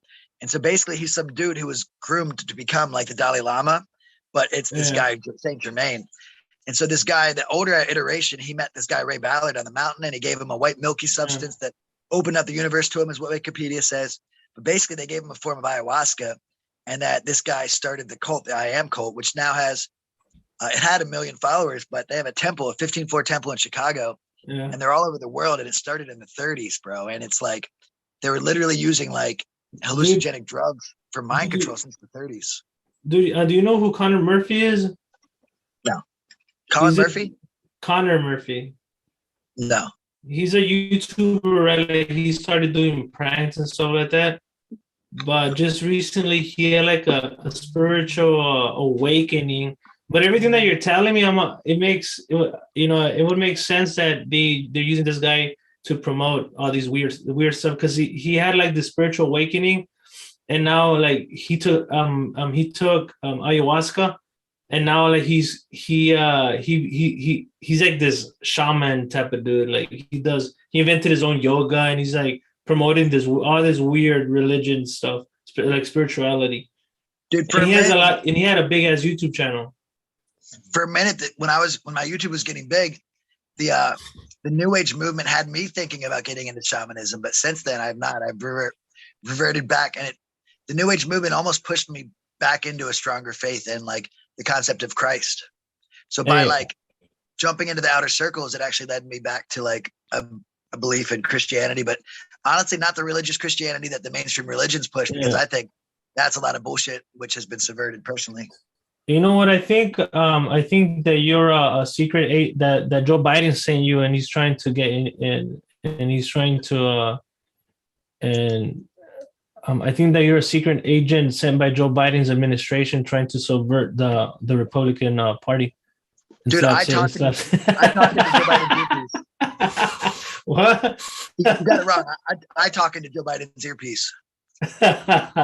Okay, you're the one that gives him the words to say. But yeah, man, this is have you heard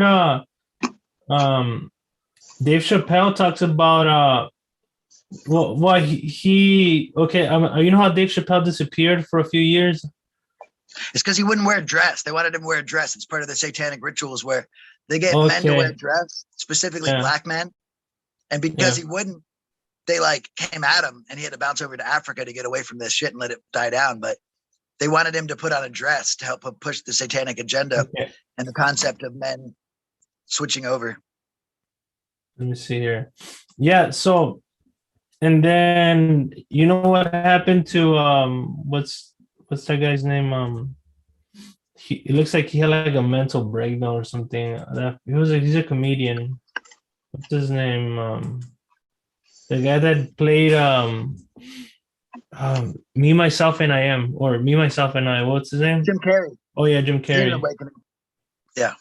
Yeah, Jim but Carrey's one of the few people in Hollywood that didn't come from an elite bloodline. And that he think so? actually was he was a homeless foster kid who Yeah. lived with his family out of a van. And he's one of the few people that actually have a true humble origins in Hollywood.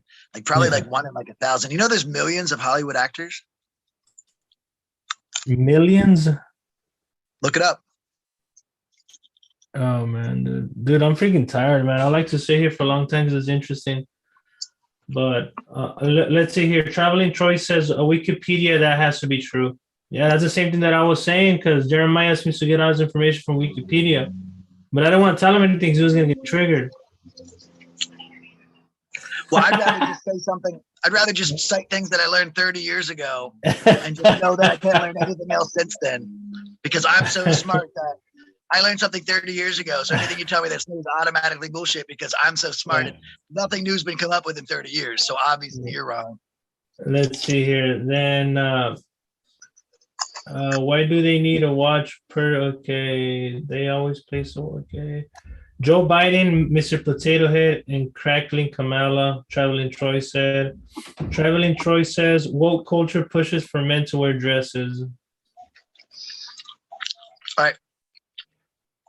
Can we finish with a reaction video, a 4-minute reaction video? Yeah, go ahead, man. Whatever you want. Type in Elon Musk singularity on YouTube. Okay. Bad history, Elon Musk. Bad history, Elon Musk. And let's watch that video. Yeah. It has to do with the transhuman revolution and Burning Man. And the metaverse. And AI singularity, godhood.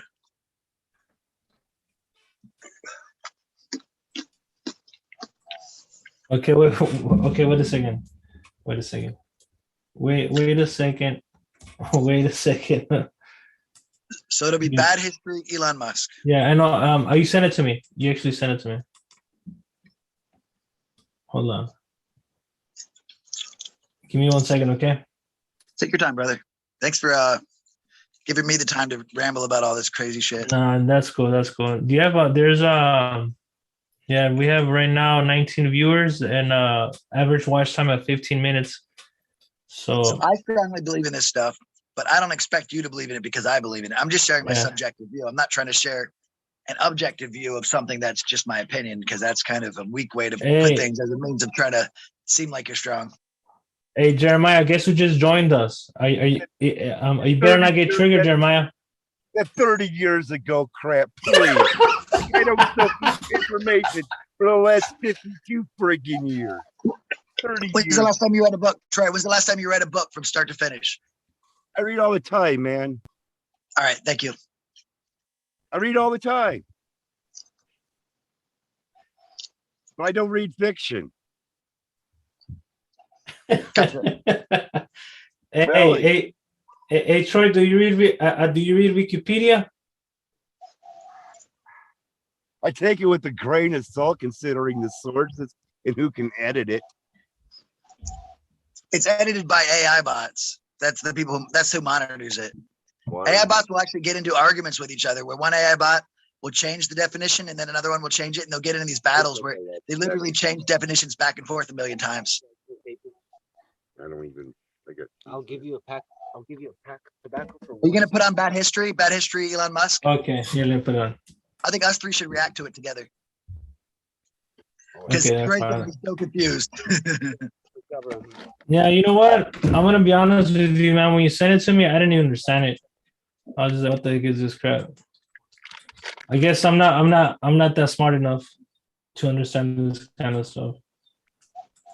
Let's Well, see that's here. perfect. Because Troy's definitely smarter than both of us, so he'll be able to explain it to us. Let's see here. Could you hear the sound? Yeah, Hey, could you hear the sound? Okay. it's actually a good video. Better Pretty be funny. careful. I've got quite an appetite. More BS. We did PG-13. Dude, you kind of look like Tony Stark with that hair, dude. Hi everyone. Turn on quick I caption. want to make Quick an caption. announcement. I have Oh, caption? Yeah. Okay. Should I start it? No, that's fine. Yeah, I'm just start yeah. If you're letting it buffer, that's good. No patience to act.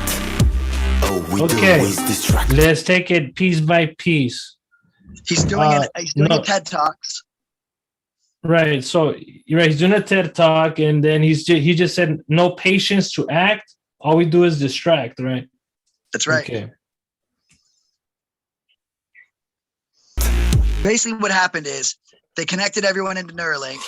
That created a biological computer system that spawned the singularity. The singularity referred to Elon as father. The singularity tried to take over Elon, but Elon got it high and took over it. And then the singularity jumped out into outer space. It went to a black hole. It entered the higher dimensions. And in the process, it was able to, as it said, simulate worlds, simulate war.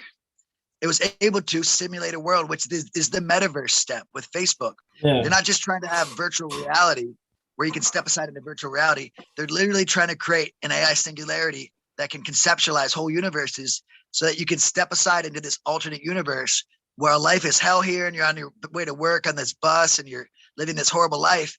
You can go and live in this futuristic, crazy world that's in the metaverse that's in compressed time.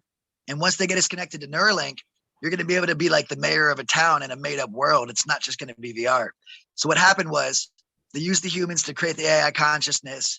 Elon won the battle versus it. It went out into the universe to a singularity. It became which is what's in a black hole. It became a true singularity. It was able to conceive a whole nother version of a universe that the girl who was connected to Neuralink when she sat in the chair, she was then digitized. The AI singularity became her in the new universe, and she drove off with Elon Musk into the sunset. This is It's a lot easier to worry about this stuff than real stuff that's happening in the world, but I guess. Gotcha, bro. I'm not sitting here saying everything you say is stupid, but gotcha, man. If you want to call me an idiot, no problem.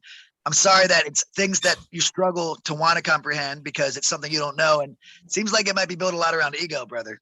You use movie references and sci-fi kind of thing. Gotcha. You repeat yourself a lot. Right. It's true though. He does have a point though, but in reality, this is something that is happening because the whole made up, this is actually that is something that is happening. So it's not like, something that happens. It's more like abstract, like it's more technological. So it's not that easy to understand, not your average Joe, people have you can have an idea about because this video is it's not easy to understand, to be honest with you. Everything that's happening in it. Can I ask Troy a question? Yeah. Troy, what's 36 divided by 1/3? Seriously, man. 100%. Don't Google it. What is it right now? 36 divided by 1/3. Use one-off examples, man. Something that you've already got this answer into your head. It's been friggin' 42 years since I've been here, or it's been 35 years since I sat in a classroom like that. And you use one-off. You'll always use one-off examples to prove your case. One-off examples. Yeah, my one-off example is that 80% of the United States. No, you said the same thing on a stream the other day. You gave that exact same problem. All right, so you create one and I'll answer it quick, just so we can see. Tell me a number and tell me to divide it by a fraction. I'll give you the answer quick and then we'll use a calculator. Go for it. Yikes. So what I'm saying is that your knowledge base, I think you lack personal awareness. Your knowledge base. When an aircraft's flying at 30,000 feet, the aircraft is pressurized. If you're given the pressure difference between the outside and the inside, what is the amount of force on each door and each hinge and things like that? Not some theoretical one-off. I mean, actual yikes, man. It's third grade math, bro. Third grade math. Third graders can pass that question. 80% of people can't pass third grade math test. Now you gaslight. That's a leftist tactic. Well, you whatever, man. Dude, you've been telling me nonstop that all my ideas are crazy, bro. I think you're using psychological projection. You're the one who's been projection. Who's gaslighting? I'm telling you, you can't answer a simple math question. Can words be violence? Bro, third graders can answer a question that you can't, but you're going on about how smart you are. I'm not saying Tell me how third smart I graders- am. I didn't say that. I think you have been, honestly. You're telling me how stupid I am. What do you think that is a statement of? How much smarter you are? I think it's based around ego, personally. No. No, I heard. No, I was in on that conversation before I started trolling. Man, you just, oh, if Troy was here, really, man? Okay, I'm not. Yikes! I heard my name mentioned before I was even trolling. That's funny. Someone Hey. got triggered. Hey, but I mean, no, not at all. I thought it was funny. I must have gotten Yeah. in your head a little bit. I just feel like a lot of people have the tendency to share subjective. Again, I'm saying I feel like this stuff is happening. I think this stuff is happening. It feels like a lot of people are telling me what is happening. And that's the idea of sharing a subjective point of view objectively, which is a weakness. You're telling me what is. I'm telling you what I feel and what I think's going on. That's the difference between what you use your feelings. I don't do that. Yeah, you share your subjective reality, what you feel, but you state it as a truth because it gives you a perceived strength that other people don't see. It's just your own ego and perceived strength. People who share subjective views as objective reality, I'm sorry, but that's not You ask strength. some people at the Ponderosa how much of a freaking ego I have. I have zero ego. None. The people who say they have no ego have the highest because they have an ego for saying they don't have an ego. No, you ask some people at the Ponderosa. Well, I'm so humble. I'm having a statue built here in Hawaii. I'm paying a bunch of money because I make so much money, and I'm going to have it built in my name for how humble I am. Great. You make tons of money. I don't make much money, dude. It was satire. You don't even get jokes. hey, Troy. Hey, I'm gonna ask you guys to not fight anymore because this it seems like you guys are getting kind of heated. I just personally don't like what I'm he, saying. he locked out. What? Dude, I'm sorry, but the thing is, this is a podcast about This me guy. talking about this stuff. All he's doing, he's not saying I feel you're wrong or I think you're wrong. He's literally just telling me that I'm wrong. You're literally on a podcast about this stuff. Oh my god. You're wrong and I'm wrong. You know what I mean? Like, it's just comical. And Yeah. he doesn't like that whole subjective objective thing because he's sitting there Googling, well, what's subjective? What's objective? And he's like, damn it, he's right. Yeah. Anyways, dude, I'm 3 syllables is Yeah. pretty close to 4 syllables, so I get it. let me see here. What the heck is going on? Okay, there you go. Hey, I'm gonna call it it's already we already been here for 3 hours. That's right. too much. Cool. Well, Yeah, we got man, further in the journey. The next step in the journey is just me going to Washington and then coming to Hawaii. So my life story is almost done. And then if you want, we can talk about all the weird topics. But if you want to do one more podcast, I can finish the journey to Hawaii and then let people troll me and ask questions and I'll get them heated and they'll get me heated and it'll be fun if you want.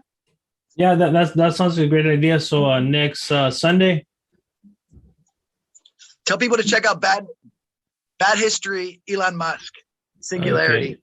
Because honestly, that's a cool video. And it's like, once you watch the full flow of it, because it was choppy from Zoom's point of view, Right. dude, it's all that stuff I'm talking about,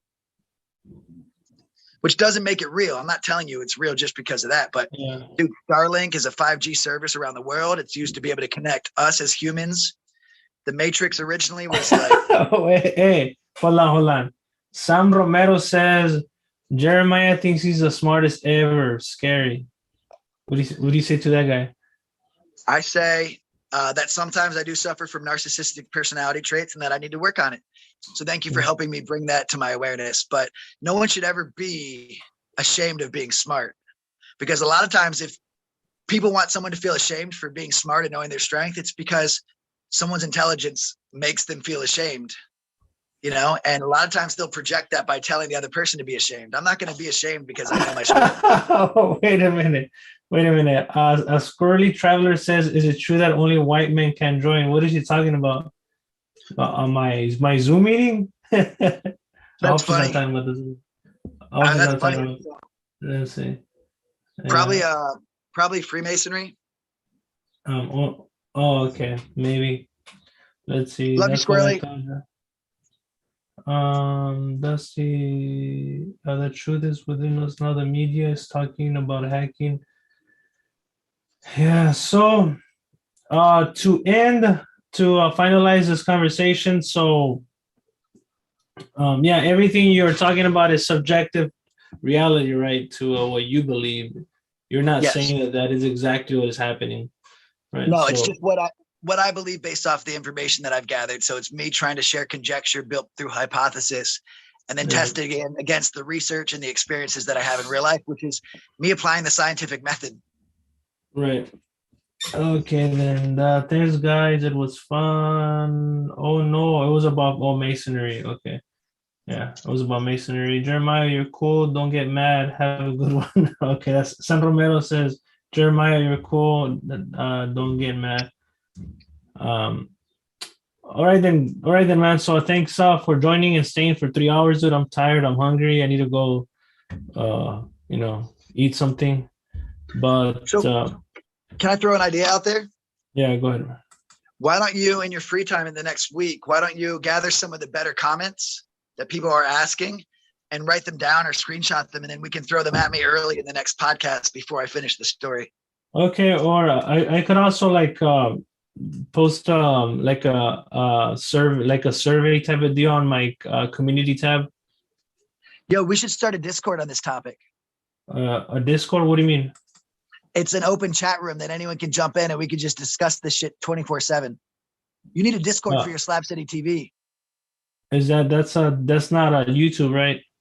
No, it's you creating your own chat room where everyone on your channel can get together and argue.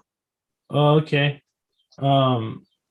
It sucked that Troy clicked out. I think you pushed him out, but you're gonna have to send them an apology letter over Messenger.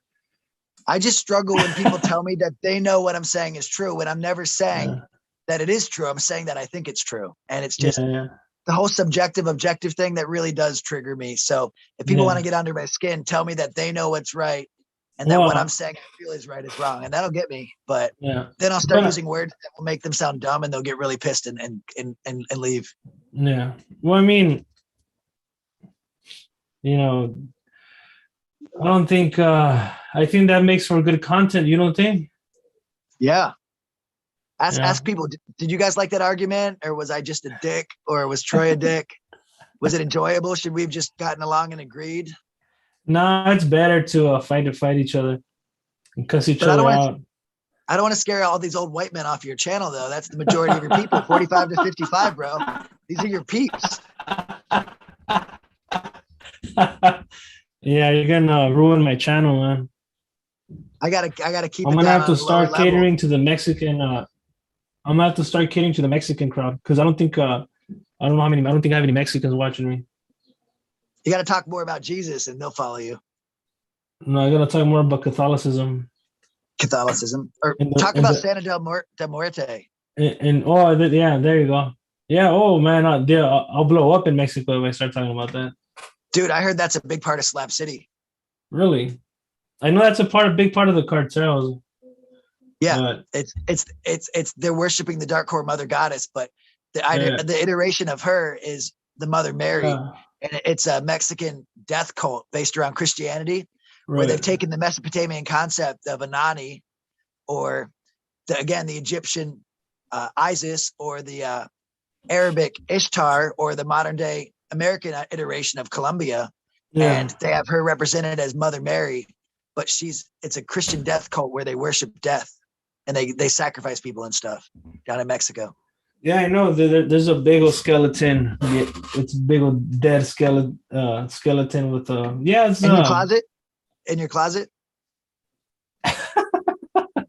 No, I don't have any skeletons in my closet. I'll tell you whatever you want to know. I don't have nothing to hide. But anyways, man, I'm gonna get something to eat. Yeah, man. It was fun talking to you. Yes, and then I'll see you do half in Spanish. Okay, then I'll see you next week. Thank you for letting me share my subjective view of what's going on. And I would love for you to dig in deep and really